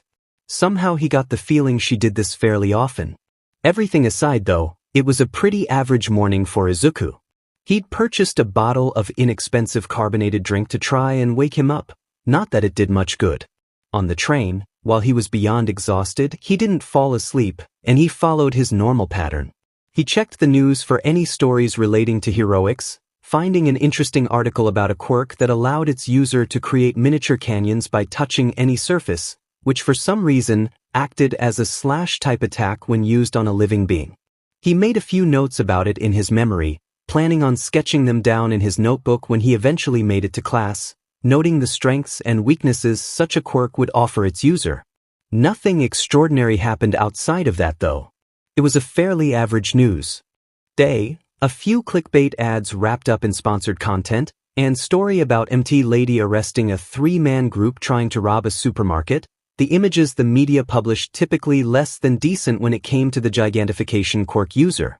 He quickly tilted his phone from view when those came up, lest any of the other passengers get the wrong idea of what he was looking at. Once the doors slid open, 𝐒𝐬𝐽 stepped out to be greeted by the normal Tokyo morning hustle and bustle. At this point, having going to UE for a few months now, he was used to the erratic commune at this station in the morning. It had surprised him at first, but now he was used to the constantly moving tall men and women, eager students, and misbehaving children that occupied the sea of gray concrete and black and grayer uniforms and suits. The freckled boy rubbed his eyelids to try and get the sleep and fatigue out of his system. He needed to be at 100%. He always needed to be at 100%, and beyond that whenever he was faced with a day of school. That was the motto of UE. Plus ultra. Another yawn escaped him, this one far longer than his earlier one, and louder to boot. Midori. Hearing his nickname, second only to Deku in terms of its popularity, since only one person called him by it, Izuku's yawn was cut short. He took a look around, to find Mina approaching him with that perfect smile on her face, and an insulated flask in her left hand. As per normal at this point, she still hadn't put on her gray jacket like 𝐒𝐬𝐽 did, preferring to put it on at the last minute, although her tie was fastened around her collar. Against a sea of darkened blacks and grays, along with her skin color, it did help her to stand out a lot easier, especially to the green-haired teenager. What is she doing here? Izuku thought to himself. They hadn't agreed to meet here. She had come here on her own, and he hadn't expected her here, so he was understandably confused. That wasn't to say it was unwelcome. It was the opposite of that, in fact. He was very happy to see her here. He just didn't know why she was here. Had she come just to see him a bit earlier than she would have at UE? He would have returned the smile had he not been tackled by a giant hug the second she came within earshot range. Mina's arms wrapped around his neck and she held him tight, her chin resting on his right shoulder and the warm skin of her cheek brushing against his own. He smelled of that same citron and bubblegum scent Izuku had grown to recognize fondly, although that observation wasn't doing much to help hide the blush growing on his face. The last time she hugged him was at the end of their mutual confession on their date, and he had basically melted on the spot. This time he held on to more of his bombastic self-control, but that was seriously put to the test when she warmly greeted him with a cheerful good morning, right next to his ear. Her voice was so close, so pitch-perfect, finally letting go of him so he could move his neck without having to wrestle for breathing space. Mina skipped back a step and smiled at him again, a small giggle escaping her as she got amusement from his current state of floundering. "Good morning, back to Mina-san," she asked with an amused grin at his formality slipping back into his speech. In all honesty, she preferred him to just drop the honorifics altogether, or add chan on if he truly felt the need to use one. She never really was a formal sort of person, but right now, she didn't really care. One look at Izuku told her she had been right to bring the flask she had. Grabbing his hand in a rather loose manner, she began to lead him out of the subway station. "Come on, follow me." Izuku obeyed, not that he really got much choice in the matter, since he was being dragged along, and whenever Mina was determined to get somewhere, she'd normally get there. He'd learned that about her over the last few weeks.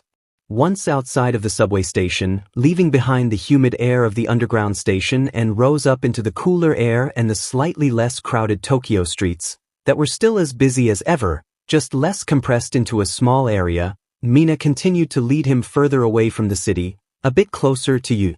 At first, Izuku didn't assume much of it, assuming that she was just leading him to their high school in her zealous manner. His suspicions only began to rise when Mina instead pulled him into the only park that was located near the Hero Academy.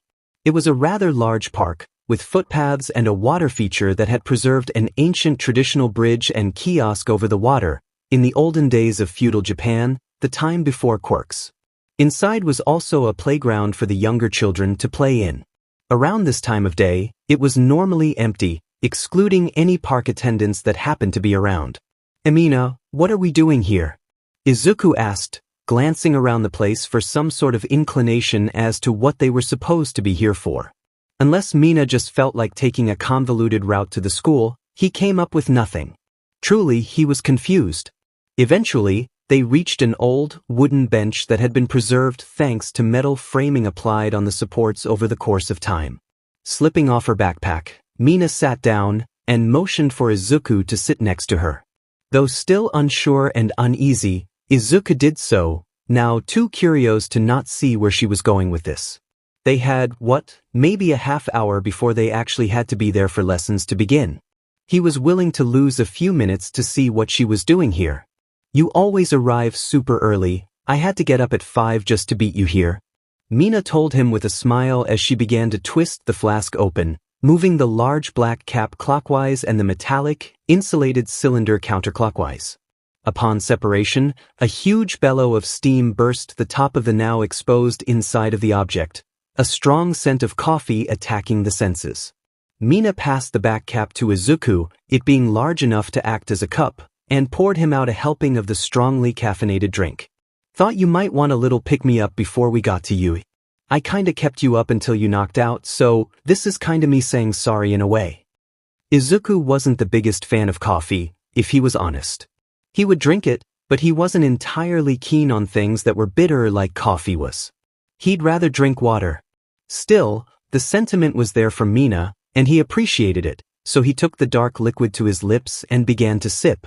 In juxtaposition to what he knew this drink was supposed to be like, it was actually incredibly sweet. He had a feeling that this might be how Mina got so much energy, because already he felt his eyes rocket open, eradicating the fatigue he held not 5 minutes ago. What the hell even went into this stuff? His cheeks burned a little from the warmth of the hot drink, and he smiled. That's really sweet. You're welcome. I meant the coffee, I'd hope so. It has like 5 sugars in it. Mina smirked, indicating that she knew perfectly well what Izuku was referring to in the first place. Izuku suddenly felt embarrassed for some reason, and quickly hastened to express his gratitude to Mina as well. I mean it was still really nice of you to do this, you didn't have to, you know? He stuttered quickly, tripping over his words more than usual. For some reason he always felt far giddier with Mina, and combined with his usual inability to fluently speak, and his nervous awkwardness when he was around this girl, this left him more tongue-tied than usual. I know, Mina simply replied, with a tint of purple on her cheeks. But I sorta kept you awake all night, so I thought that this would be a nice way to make up for it. In saying so, she gently slipped her hand into his free one. While his own cheeks were now turning to a shade of red, Izuku wouldn't deny that this was nice. He really didn't expect this. Nor did he ever expect anything like this from anyone. He knew that his grogginess was his own fault, nothing that Mina needed to feel guilty about. And he knew that he would never ask this sort of thing of her. But at the same time, the fact she had done this herself, without any need to be asked, because she had wanted to do this for him, made him feel really happy. Happy in a way he had only felt a few times in his life. It wasn't something as overpowering and rapturous as All Might telling him the words he had never heard throughout his entire quirkless childhood. This was a far more subtle but equally as powerful. Thanks, Mina, he said with utter sincerity, smiling softly along with her, and returning the hold on her hand with his own, his fingers lightly covering her knuckles as her own did to his. Anytime, the pink girl responded happily. The two stayed like this for a while as Izuku finished the drink he had been given. The combination of caffeine and sugar felt like a taser to the senses every time he swallowed a mouthful of what he was now dubbing as liquid lava. Whatever was in this, it was a hell of a lot more effective than the stuff that the school sold. It kept waking him up more and more until he felt like he had enough energy in reserves to at least make it through the school day. He passed the cup back to Mina, who had decided that she wasn't going to have any, quickly fastening the black holder back atop the flask, entrapping the remaining heat in the insulated cylinder. Feel better? Yeah, lot. Izuku blinked a few times, not quite sure how such a small amount of coffee could rejuvenate him so much. It was most likely just a rush that he was feeling, and he'd develop a lot more of an immunity to it if he kept guzzling it down as an alternative to sleep, but since this was the first time he'd had this blend, he was still weak to it, and now had enough power to face the challenges today would bring, at the very least. He'd probably still collapse in bed the minute he got home. He shuddered slightly, his body adjusting to the increase of heat to his body. He felt good. Better than he did previously. Much better. Hey, Izuku. Mina's voice was suddenly low, like she was anxious or nervous about something, but felt like she had to say it, to get it out in the open. Hearing her being nervous was no longer unheard of to Izuku, but it still did manage to surprise him whenever she sounded like she was doubting herself. He only now noticed that she'd been fairly quiet, in comparison to how she normally was. Typically, she was a bit overloud, energetic to the highest degree, and talkative to the highest degree. Here, she seemed to be a lot more reserved, and had seemed to be so throughout their interactions. "Are you okay?" he asked her, wondering if something was bothering her, and hoping that if there was something wrong, she would share it with him. His hand subconsciously held onto hers that bit tighter, attempting to comfort her. "It's just it's us." Suddenly Izuku's blood ran cold. 1,000 different scenarios began to run throughout his head. The one that stood out, and scared him the most, was her telling him she had been too hasty. That she wanted to call this whole thing off. That she'd changed her mind. Logic was overridden to him. He knew that obviously, that wasn't what this was. Mina was an absent-minded person, but she wasn't going to do that to him. She wasn't that sort of person. Not after everything she'd shared with him on their date. She wasn't cruel. As it turned out, logic was the winner of the day. I don't know if this goes without saying, but Mina began, blushing lightly. She could feel her words tripping over themselves as they made their way out her voice box. I know I'm kind of easygoing about stuff, but I just wanted to say that she hesitated just for a second before she swallowed and kept going. I'm not, jerking you around or anything. It's not just some silly little crush that I'm doing because I'm bored or whatever. I really do want this, us, whatever you want to call it, I do want it to work, honestly. I'm serious about, us working. As she referred to the two of them, she held up their joined hands to emphasize the point. Hearing these words along with her evident nervousness, Izuku managed to sigh and relax himself. Having just had that little panicked thought in his head, he knew that he was equally as dedicated to seeing if he could make this work if at all possible. He'd never been in this sort of position before. He'd never had a girlfriend before. He had barely even had friends before this entire event began, so he was sort of unsure as to what they were supposed to do. Revelation came only a few moments later. Me too, Mina. It was really all he could manage to say, since his cheeks had begun to burn up at the words she had spoken. She had said everything that had needed to be said, there wasn't anything more that needed to be said. As he spoke, he smiled at her, even if it was a shaky smile. I feel that way too, it was enough though. Sufficiently reassured, Mina beamed back at him, and suddenly, pulled Izuku into a deep arm hug. Using her free hand that wasn't holding onto his hand, she tightly wrapped her arm around the same arm of the hand she was holding, clutching onto it tightly as possible, small bouts of laughter escaping from her lips as she did so. While her head rested and snuggled in just on his shoulders by his neck, she was careful not to hit him with her marrow-forged horns. If Izuku hadn't been red previously, he absolutely was now. In her hugging his arm, Mina's chest, which was of moderate size, pressed against the very quick-to-realize boy's biceps in his upper arm. It was very unlikely that she was doing this on purpose, Izuku told himself very, very quickly, many times, doing his absolute best to hide the fact that this was pretty much the only thing he could think about right now. Mina tended not to think things all the way through before doing them. That was what this was, there wasn't any doubt about it. At least he hoped so. He bit his lip, and attempted to avert his gaze elsewhere as quickly as he could. Mina just laughed again. Was she doing this on purpose to get a laugh out of his flustered behavior? "Come on," she said with a little jump, practically pulling an unsuspecting Izuku back onto his feet. "We're gonna end up being late for classes if we don't get a move on." They had spent a bit longer here than intended or either of them had expected, but they still had more than enough time to cover the distance from here to the school without being late. Izuku nodded, and began to walk with her, Mina refusing to let go of the hold she had on his arm and hand as the two of them made their way towards the giant building that was their school. Walking this way seemed to be a bit awkward for Mina, who had to take smaller steps with the leg that was closest to Izuku and longer ones with the other leg. Didn't seem to particularly mind though, since her smile didn't disappear the entire time. Izuku's didn't either. Despite the huge amount of embarrassment he was in thanks to this, he was actually genuinely happy with the current situation he found himself in. His blushes were clear for all to see, and while his smile was still wobbly, he didn't mind this. His hand wrapped up with Mina's, it was nice. He liked this. This calm, peaceful feeling, and upon noticing the tall walls, massive building, and the uniforms of the other students of their prestigious academy, Izuku felt that peaceful feeling shatter.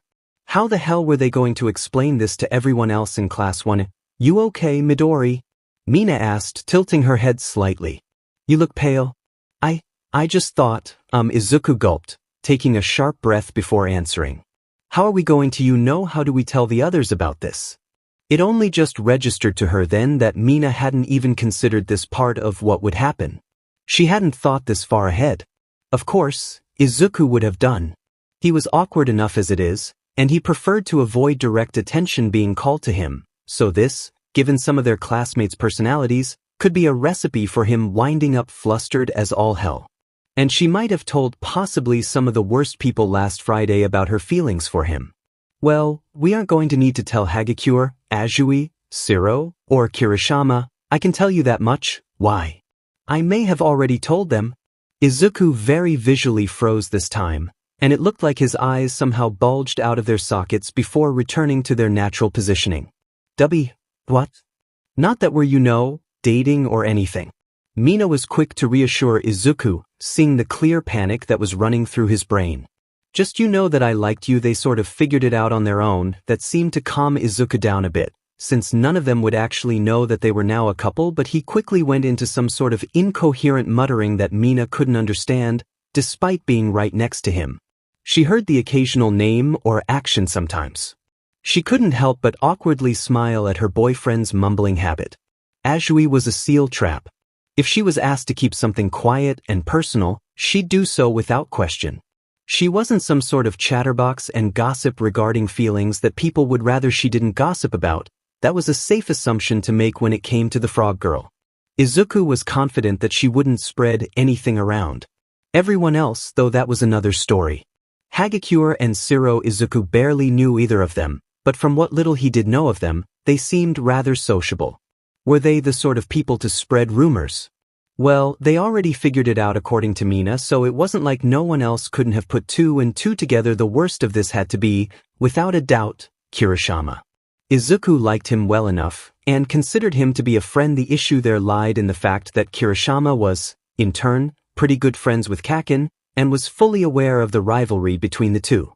Though the hardening quirk user may have underestimated just how fiercely Kaken disliked Izuku, if Kirishima told Kaken that Mina liked Izuku, that could seriously damage that pride the explosion quirk user had, just knowing that Izuku was more popular than him. Or at least, from his perspective anyway. These days, Kaken was on a very short fuse as it was. Izuku also doubted that his childhood friend turned bully had connected the dots himself. He either missed all the signs, or couldn't give a DMN. To have this dropped on him, Izuku swallowed, sweat now dropping from his forehead like a water feature. You're overthinking, Mina told him with a smile. Izuku felt her hand tighten around his own again. Come on. Everyone'll be cool with it. He was overthinking. Izuku knew he had a bad habit of doing such whenever something caught his interest, or he felt required particular focus, but still, he was nervous. Even if Mina hadn't told anyone, he would have been nervous to announce it to everyone anyway. Becoming the center of attention simply was not the kind of thing that he enjoyed. This sort of thing could force him and Mina into the spotlight, whether they liked it or not. We don't have to tell people, the pink girl suggested kindly, which earned her a look from Izuku. I know you're kind of shy about stuff, so we don't have to tell anyone right now if you're uncomfortable with it. I don't mind. She rested her head on his shoulder again to comfort him and herself. Then, no, that would only cause problems later on. Izuku refused, but he would admit, the temptation was there. The very real temptation to hide the fact that they were a couple now, and just thinking that they were a couple made Izuku blush immensely, was strong. But the truth was, if they found out on their own, it could lead to complications later down the line. Complications that he would rather avoid. Not that it was anyone in their class's business, but then again, wasn't he the one person in their class who kept getting involved in other people's business when he wasn't welcome? Really, he had absolutely no right to be claiming that other people getting involved in his life was unacceptable. That would just make him a hypocrite. Sometimes, he cursed his altruistic tendencies. Sighing, he knew that really, it was a smarter choice to get it done and out of the way. His face burned up, surpassing the pink-skinned girl's natural shade. Truth be told, this chapter kind of is inspired by a situation I've got going on right now. It's mildly similar. In the same way that RWBY is inspired by Little Red Riding Hood. I'm still toying with ideas for the reactions. I've got pretty much everyone down except Bakugo and Uraraka. I sure as hell don't imagine that their class is just gonna be like, oh yeah, look at that. They're a thing now. Cool. They're all way too quirky for that. So that's gonna be certainly interesting to write. Didn't want to have you guys waiting a week before the next one came out. Hope this chapter was worth the wait for it. Equals the gaps between these are getting too long for my own liking. College is a pain. I encourage anyone who likes this pairing to write a story on it though. If you do write a story on MinaDeku, please do not hesitate to let me know. We need more of these adorable bastards. Happy face. Okay, this bit at the end is dragging on a bit now. See you guys in the next chapter. Happy face reactions varied throughout the classroom towards Izuku and Mina announcing their relationship. The only common reaction that everyone seemed to hold was surprise and shock, mostly at the fact that these two, who could only be more different if Bakugo was thrown into the works, were not only this close, but now dating. Barely anyone had missed their avoidance of one another the past week, and for them to now come out with this. The reactions were somewhat valid when considered like this. It hadn't been supposed to spread like the wildfire that it had done, but it managed to explode and expand all at once. The plan that the two of them had come up with was to just inform their closest friends at first, and then go about the day like normal, only no longer hiding any public displays of affection, all of which were bound to have come from Mina, since Izuku was way too reserved to ever do something like that. And if anyone who didn't know asked, they would tell them. It was better than getting up at the front of the class like they were on some sort of trial and declaring it for all the world to hear. At least it was better for Izuku. Mina wouldn't have minded so much. So the list of people who would be told really came down to Kirishima, Shiro, Hagakure, Azui and Kaminari on Mina's side, and Uraraka, Ida, and Todoroki for Izuku. Mina expressed a bit of surprise at Izuku's inclusion of Todoroki on that list, until she was reminded of their joint venture against the hero killer. It made her laugh. Izuku could have the ever-loving CRP beaten out of him by someone one day, and consider them a buddy the next. A part of her was actually sort of surprised he hadn't made any plans to inform Bakugo, given the sort of person her green-haired boyfriend was. In the face of pure hostility, he was still able to only address the positives in an individual, whereas any sane person would have gotten tired of the explosive teenager's attitude years ago, and probably thrown him out a window had they possessed a strong enough quirk.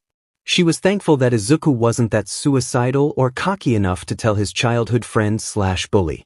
He was smarter than that. And so, they attempted to tell their social groups one by one.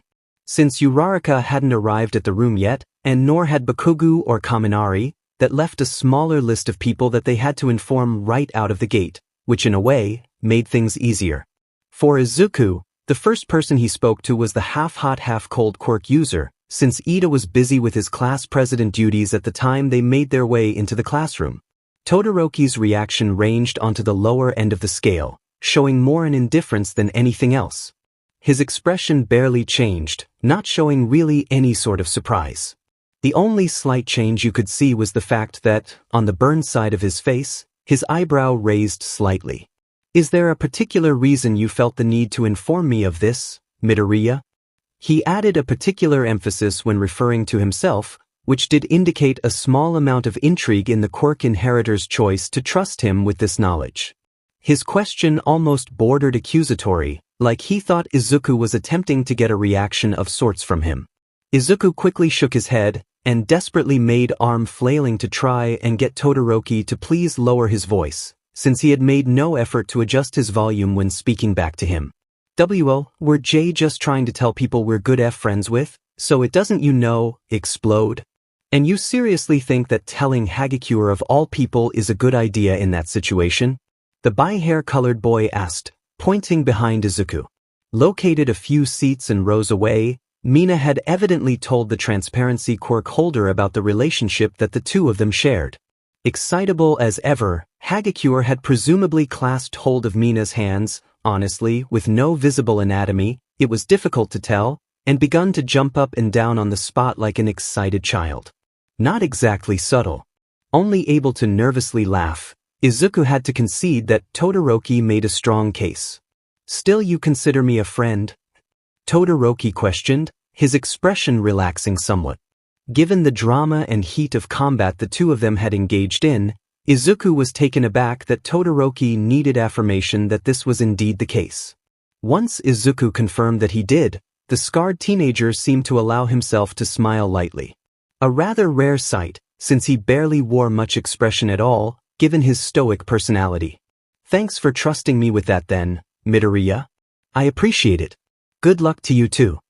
A small display of the softer side to the son of the world's #2 hero. A very rare display he certainly wouldn't show again for quite a while. By this point, 𝐒𝐻𝐻 was already sweating pretty badly out of sheer awkwardness. To top that off, he heard another worryingly loud reaction behind him. This time a male reaction, sounding like Kirishima doing a weird combination of gasping in shock and bursting into laughter. I think it's really cute. Shocked by Yaoyorozu's sudden insertion into the conversation, 𝐒𝐻𝐻 jumped, and very nearly let out a surprised yelp, snapping his neck to look at their fellow student whom sat herself next to Todoroki. The young woman had her head rested in her hands, with tinted red cheeks. Wearing a warm smile directed at 𝐒𝐻𝐻, it was pretty evident she had heard what he had just told Todoroki. Why Yaoyorozu? How did you aren't as quiet as you think. To be frank, it was hard not to hear you from where I'm sitting. She answered before 𝐒𝐻𝐻 even managed to force out the rest of his question. Prompting him to check around, the teenage boy quickly looked over his shoulders. Attention wasn't on him or Mina more than it would be under any normal circumstances. He thanked God that he hadn't subconsciously been shouting, which he had feared he had been doing since Yaoyorozu had heard him. She continued, almost seeming like she was gushing over the developments she had overheard. I think nearly everyone noticed that something was going on between you and Ashido. It's really sweet that you're dating her now. She paused and waved her hand to dismiss any concerns that her classmate had. Don't worry, I'll keep it quiet if you want. Blushing, 𝐒𝐻𝐻 nodded and slightly bowed towards the class's vice president. Thank you, Yaoyorozu-san. I appreciate it. Don't mention it, Midoriya. Yaoyorozu smiled kindly. She then quickly shot a look behind 𝐒𝐻𝐻 and pointed. She seems to be a lot peppier today. Taking another glance behind him, 𝐒𝐻𝐻 saw Mina right now in a huge fit of giggles and laughter alongside Kirishima and Azui, the frog girl giving the pink girl a warm hug, presumably just having heard what Mina had to tell her. He knew that they were friends, but 𝐒𝐻𝐻 wasn't sure exactly how close the two of them were. Judging by that, they had to be on pretty good terms, which honestly surprised him, given their conflicting personalities. Then again, he wasn't in a position to talk, was he? Each move that Mina made, every step she took, seemed to be filled with a visible spring to it. To add on to it, she didn't seem to be able to stop laughing, or to stop grinning the way she was. 𝐒𝐻𝐻 blushed at seeing her perfect smile once again. She does seem to have more energy than usual, Todoroki commented, throwing in a rare optional piece of conversation into the discussion. Typically, he was quiet and reserved, not really speaking unless he felt the need, or was directly being addressed. If he was making the observation without prompting, it could generally be trusted to be accurate. Befitting how his body seemed to be genetically split down the center right down to his quirk, he seemed to be half deadpanned, and half amused that somehow, the class's resident energy ball seemed to have taken it up to 11. I think you're having a good effect on her. She seems really happy. The creation quirk holder observed with another soft smile. She was always happy, 𝐒𝐻𝐻 said, doubting that his presence had that much of an effect on her in such a short space of time. He recalled that Mina was always seen with a smile on her face within the classroom, laughing and making dumb jokes in her social circle. Them dating shouldn't have that big a deal on her general mood, should it? No, she was always energetic, 𝐎𝐬𝐬𝐲 stated. She's a social girl, no doubt, and she'd got plenty of enthusiasm, but I don't think that I've seen her this happy in quite a long time. I think you're having that direct effect on her, Midoriya. She likes you clearly. As if to punctuate the point, in that exact moment, Mina must have felt the 3 sets of eyes focused on her from the top right corner of the room, because she turned around to see 3 of the class's top 5 ranked students in terms of grades looking over at her.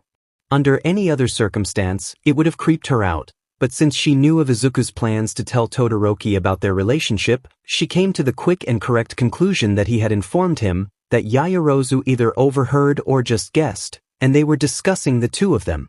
Figuring this out, Mina gave Izuku a appealing smile and a wink, tilting her head along with it to make it more obvious, before twirling back around to her group conversation with Kirishima and Hagakure. I think that proves my point. 𝐎𝐬𝐬𝐲 smiled, pushing aside a strand of her hair from her eye and a slight tint of pink in her cheeks. Izuku blushed crimson for perhaps the 4th time that day, and tried to hide his coloring by burying his face into his arms and hands to minimize the visible surface area as much as possible, though he couldn't keep a dumb, big curly smile off his lips. Through a small gap in his arm shield, the embarrassed teenager saw Ida finally sit down after going about the daily tasks he claimed were his duty as the class representative to do. These tasks included a great deal of miscellaneous jobs, including going to and from the teacher's lounge for whatever reasons, retrieving registers, and a number of tasks Izuku wasn't even aware of. Upon completion of these tasks, he'd always plant himself in his seat at his desk and await for the lessons to begin. Izuku had wanted to tell the engine quirk user all of this first, and then Uraraka. They had been his friends since the very start of the year, so it almost had felt like an obligation that they got to know first, but since the zero-gravity user was nowhere to be found, and Ida had been busy, Todoroki and now 𝐎𝐬𝐬𝐲 had learned of this first. Normally Izuku would have waited, but since he and Mina had arrived a bit later than normal, and they were running out of time before homeroom ended, Izuku had just taken whoever was available. He excused himself as quickly and politely as he could from the 2 students at their side of him, and shuffled his way over towards the class representative, one of the closest friends he had honestly ever had alongside Uraraka, Kaken before he was trying to kill him every other day, and now Mina, who probably had shot her way to the top of that list, for obvious reasons. Hey Ida. Izuku patted his friend on the shoulder to get his attention. He felt no anxiety in communicating with the person who was arguably one of the most intense and serious members of their class under regular circumstances. Since their first hostile conversations, he had grown used to interacting with him. Right now, though, he had to swallow a lump in his throat. There was no real reason for Ida to be against him and Mina, but all the same, Izuku fretted. Ever since he had first begun to speak with Mina, he seemed to have been doing and thinking a lot of things against his own logic anyway. Turning in reaction to feeling his shoulder being weighed down, Ida turned around so that half of his face was visible to Izuku. His head was tilted slightly down, so the frame of his spectacles wouldn't interfere with his line of sight. Midoriya. Is there a problem? Normally, Ida remained fairly quiet before classes began, preferring to prepare in silence after finishing any duties he needed to perform. Of course, when someone called for him, he was more than willing to respond. He seemed more surprised that it was Izuku who was speaking to him, since he was also one of the quiet ones, but more generally, wondering if there was an issue that needed to be addressed. No, it's not a problem. I just need to talk to you for a second, if you're not busy. Not at all. Ida now fully turned around in his seat to look at Izuku face to face. A small clang could be heard as Ida accidentally hit his naturally mechanically integrated leg into his table's leg as he shifted, but he didn't seem bothered by it too much. What's the matter? I just need to talk to you about Mina, that's all. Suddenly, Izuku froze. Serbi. He'd called her Mina, hadn't he? Not Ashido, or even Mina-san. Just Mina. No honorifics. Given the polite personality Izuku had, This obviously indicated that something major, and Ida hadn't missed that. If his friend hadn't been interested before, he was now. Go ahead, Midoriya. Adjusting his glasses, Ida focused his undivided attention on Izuku. His expression indicated interest.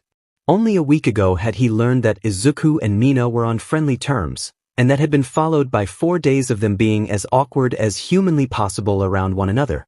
Naturally, this had confused him, and when he questioned his friend on it, Izuku told him that there wasn't anything going on. A downright lie, as he was now discovering. Izuku bit his lip and inhaled sharply. He'd dealt with Todoroki just a few moments prior, who was infinitely more intimidating than Ida was, not to mention that he knew Ida far better than the half-hot half-cold user. He could handle this. 𝐻𝐸𝐻𝐼 sorta of D-dating.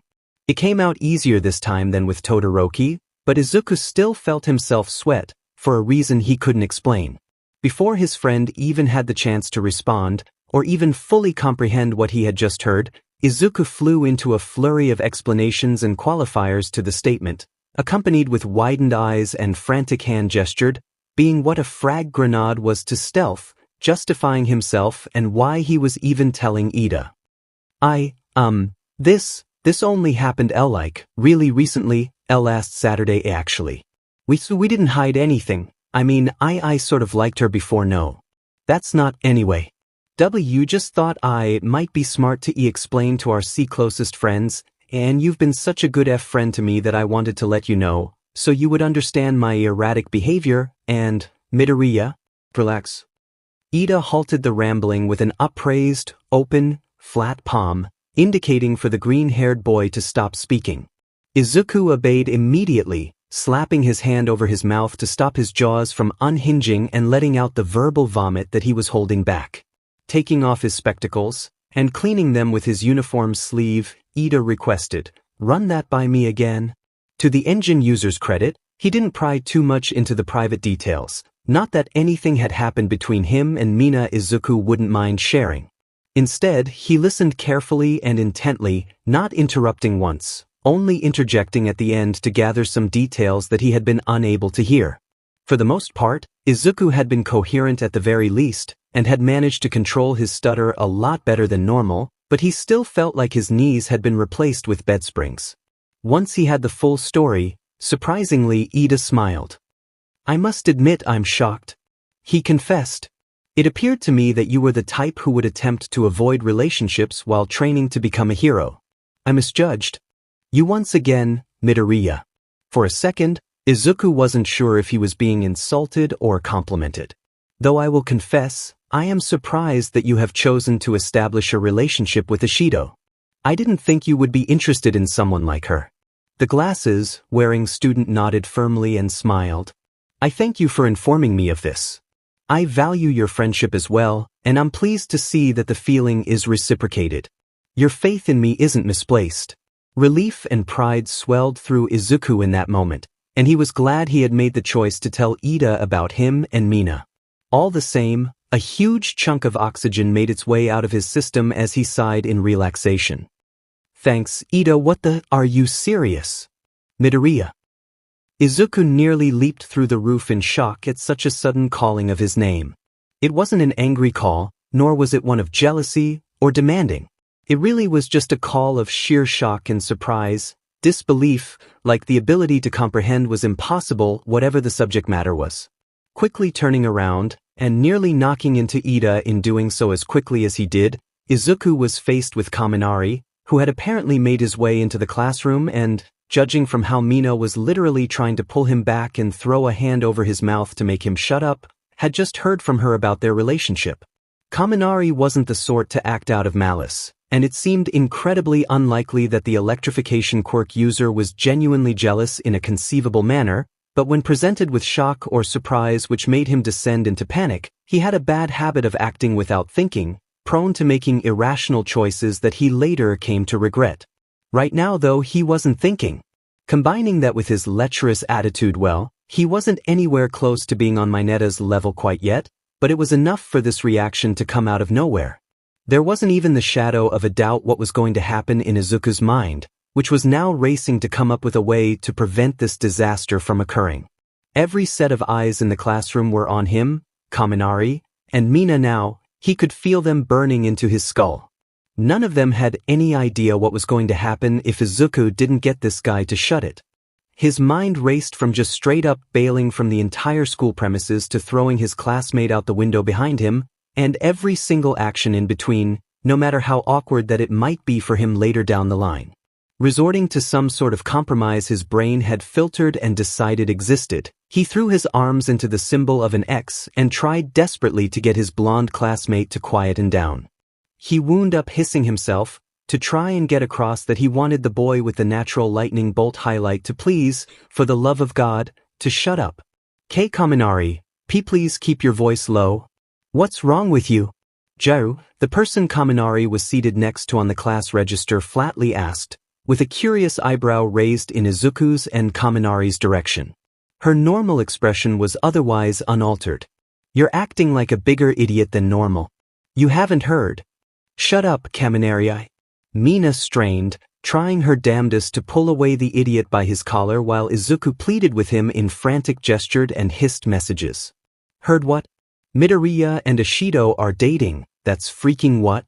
Had someone the power to freeze time in that exact moment, they would have achieved a freeze frame of Izuku's wide-eyed face light up like a bonfire, Mina's exasperated sigh evacuating her body coupled with her face palming herself, about 10 shocked stares, and Kaminari's guilt-racked face as his brain finally caught up to him, and he realized exactly what the holy hell he was doing. The room fell silent for a few seconds, many members of the class just waiting for someone else to make a statement before making their own. Todoroki could be heard making a loud sigh, but that was pretty much the extent of the sound in the room that could be heard. 𝐶RP. Kaminari glanced between Izuku and Mina, finally figuring out what they had been doing, and what he'd basically destroyed in less than 15 seconds. He'd overreacted big time, and in all honesty he didn't even know why. Surprise mostly. Midoriya, dude, sorry how did you pull that off, Midoriya? Mineta was the one to break the silence, with widened eyes, like he'd just met his hero. He suddenly began scanning his eyes over Mina, and predictably, one of his infamous perverted comments swiftly followed. Forget that, what did you pull off? What the dash? Izuku suddenly went scarlet red, and Mina followed suit for lilac, using her arms to cover up her chest with the gray uniform sleeves to defend herself from their small classmate's stare. The implications were clear, and with Mineta, that was about as blunt as he would get. That's no. It's nothing like that. The hell it isn't. Tell me everything, Midoriya. Throw me a freaking bone here. Do not pry on such inappropriate and private matters, Mineta. Ida called out, defending his friend and attempting to save him from this embarrassment. It, Kaminari. Mina punched her friend's shoulder, deciding not to hold back since he pretty much deserved it at this point. She didn't mind him normally, but she was beginning to regret trusting him with this. Not so much that everyone knowing like this bothered her too much, but it clearly bothered Izuku. I said I was sorry. The whole room basically descended into noise from that point on, nearly everyone throwing in their opinions and questions all at once, so the only thing that could be asserted with certainty was that there was a bunch of people making noise. Anything else was open to interpretation. Barely anyone could hear anyone over anything that was currently happening in the room right about now, and for the quieter students like Todoroki and Kuda, and the more serious and mature students like Yaoyorozu and Shuji, the room became nothing more than a collection of people fighting and yelling at one another, almost like a theater performance. Izuku, meanwhile, wished he had a quirk that let him just fall through the floor and never come back up. Right now was pretty much the one thing he feared about disclosing his and Mina's relationship, becoming the center of attention in the fullest capacity possible. Mina was doing her best to reassure him and calm his hyperactive thinking down, but this only proved to have limited effects. How had this all escalated so quickly? What in the F is going on? Roaring above every other person in the room, with such violent force behind the yell that it practically demanded that everyone else shut their mouths or be turned to ash, thundered Bakugo's voice. He was stood in the doorway, his uniform as always scruffy, lacking the tie altogether, and the top 2 buttons of his white shirt undone. He looked tired to boot, dark bags underneath his eyes for whatever reason, and had walked in on the room essentially in a free-for-all shouting fest. Clearly, he was in even less of a mood for this than he normally would be. The room fell completely silent for a few seconds, and everyone turned to face the explosion quirk user. Small, red eyes darted from person to person, waiting for a reply. Upon noticing Izuku, and that he was the center of all of this noise, Bakugo's mouth made a scowl. Meanwhile, Izuku was practically sweating buckets right now. There was no way to gauge Kaken's response. No amount of thinking helped him come to any sort of conclusion regarding this particular classmate of his. Bakugo really could go either way in this scenario, but given what he knew about his childhood classmate, he prepared himself for a bombardment of explosions. Before anyone could respond, another series of footsteps came pattering from down the corridor, joining Bakugo at the front door to the classroom, but standing about 2 or 3 steps behind him when she came into view. Uraraka stood onto her tiptoes to look over Bakugo's shoulder, to see the scene that the classroom was currently in. Her previously soft expression devolved into one that was barely even an expression at all. She glanced over everything, only to become completely and utterly confused. Evidently, she hadn't been expecting this first thing in the morning, just like everybody else. The zero-gravity quirk user fretted over saying anything to break the horrible silence that hung overhead, only doing so because her curiosity bested her. Timidly, she the least imposing question that she could think of. "What's going on?" "That's what I'd like to know." Bakugo responded, as if it was the most obvious thing on the planet. "Anyone gonna speak up or what?" "It's Midoriya and Ashido." Unintimidated by Bakugo's loud yelling, Mineta answered both him and the person who he was really intending to inform, Uraraka. Midoriya managed to pull himself a girl before any of us did. The use of the word US was intended, not limiting the reference people to just the males.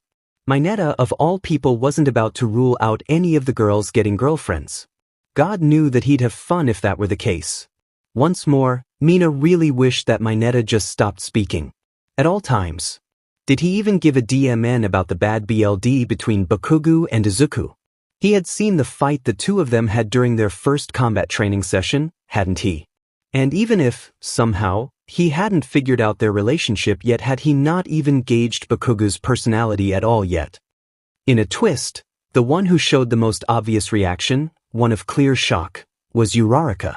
She didn't say anything, but her eyes shot wide open, and her mouth dropped, darting between the pink girl and freckled boy in clear disbelief. But it was more than just surprise. Part of her almost looked hurt. Like she'd been betrayed. She covered it up well, quickly converting that into just unexpected shock again. But for a brief moment, she looked heartbroken. Izuku was unable to blame her. Not even slightly. This hadn't been how he'd wanted his best friend to find out about this. Could there have been a worse way to learn like this? It just looked like he was a huge liar now, hiding everything from her. Like he'd taken her trust and abused it. He owed her nothing, of course he didn't. It wasn't like he was under some sort of obligation to inform her of every little detail that happened to him, but all the same, he felt like he'd betrayed her. The two of them locked eyes, Izuku's only able to convey just how apologetic he felt that this had been how she learned about him and Mina. "I'm so sorry." His eyes said. "This isn't what I had in mind." Attention shifted to Bakugo, who didn't make any notable reactions. No one was sure if that was a good or bad sign when it came to the spiky, blonde-haired individual. He was like dynamite, just waiting for that reaction between flame and nitroglycerin to meet before demolishing a construction site. But that explosion never came. After an audible scoff, he made his way to his desk without a word, throwing his bag on the floor as he normally did, letting it hit the legs of his desk, and sat himself down, swinging his legs onto his desk's surface without a word. "You don't have anything to say to that?" The pop-off quirk user sounded genuinely surprised, and at that point, Mina had to question, was he seriously trying to start a fight of some sort? Although she would admit she was equally as shocked. This was the same guy who basically declared war on that guy from Class 1B who had the copy quirk for daring to copy Bakugo's power, to the point of abandoning a 10 million point prize just to eradicate them from the competition. Why he wouldn't react to this was beyond comprehension. What difference does it make? Bakugo erupted at Mineta, slamming his fist into the desk and turning his full body to face the lecherous pervert, who jumped behind his seat at the explosion of his classmate. Every single set of eyes was now focused squarely on Bakugo now, many of them equally surprised. Expectations would have suggested that Bakugo would have done everything in his power to brutally murder Izuku, but instead, he'd done quite the opposite. "Why the hell would I give a DMN about who Deku's trying to F?" Bakugo added sharply, glaring at the class's smallest members so ferociously they looked fit to detonate like a steel hand grenade. The sheer blunt force of that statement nearly caused so much heat to shoot into Izuku's face that he came close to passing out.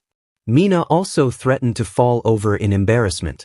"If Deku can crawl into bed with whoever the F he likes, I couldn't give a hit. He wants to waste his DMN time with whatever CRP he's got in mind. F let the prick. Just keep the DMN noise down, before I throw one of you F-airs out the F window." With a show of his teeth firmly clenched, he turned around again and faced the front of the classroom, and remained silent for the rest of the conversation. Had he not made it clear he wanted absolutely nothing to do with the discussion, Izuku would have actually thanked him. The honest truth was, he had had the one reaction that Izuku wanted everyone else to have. To simply not care. Those who displayed a sense of acceptance and faith, those were welcome too, but Izuku preferred people to just not care. To see it as what it was, just two people who liked one another and wanted to spend time together. Really, it wasn't anyone else's business. It shouldn't matter to anyone else. And somehow, Bakugo was the only person who saw it like that. The remainder of the students seemed to realize this, and seemed to phase quietly back into the background, forming the normal groups again, bar a few people, quickly and began to discuss the current events. A few even moved back into their previous topics. Kaminari was one of the few who didn't go back to his original position. Instead, he ran his hands through his natural highly and bit his lower lip. He bowed his head towards Mina and Izuku, showing his remorse. "See, I'm really sorry you two. I didn't think before as much as he wanted to, Izuku couldn't hold a grudge. He tried to remain angry, but he simply couldn't." Sighing, he shook his head. It's fine. Kaminari people were gonna find out anyway, at least now it's out of the way." "You sure you're okay, Midori?" Mina asked, fully of worry, placing a hand gently onto his shoulder. Her darkened eyes conveyed the real concern that she felt for her boyfriend, her gentle touch conveying a lot more than her words would ever be able to. Nodding, Izuku reassured her with a small smile. "Why, yeah, Mina-sen, it's okay." Staring at one another for a few seconds, Mina took the initiative and wrapped Izuku into a large, warm hug, her arms sliding around his torso, and pulling herself close to him and resting her head on his shoulder.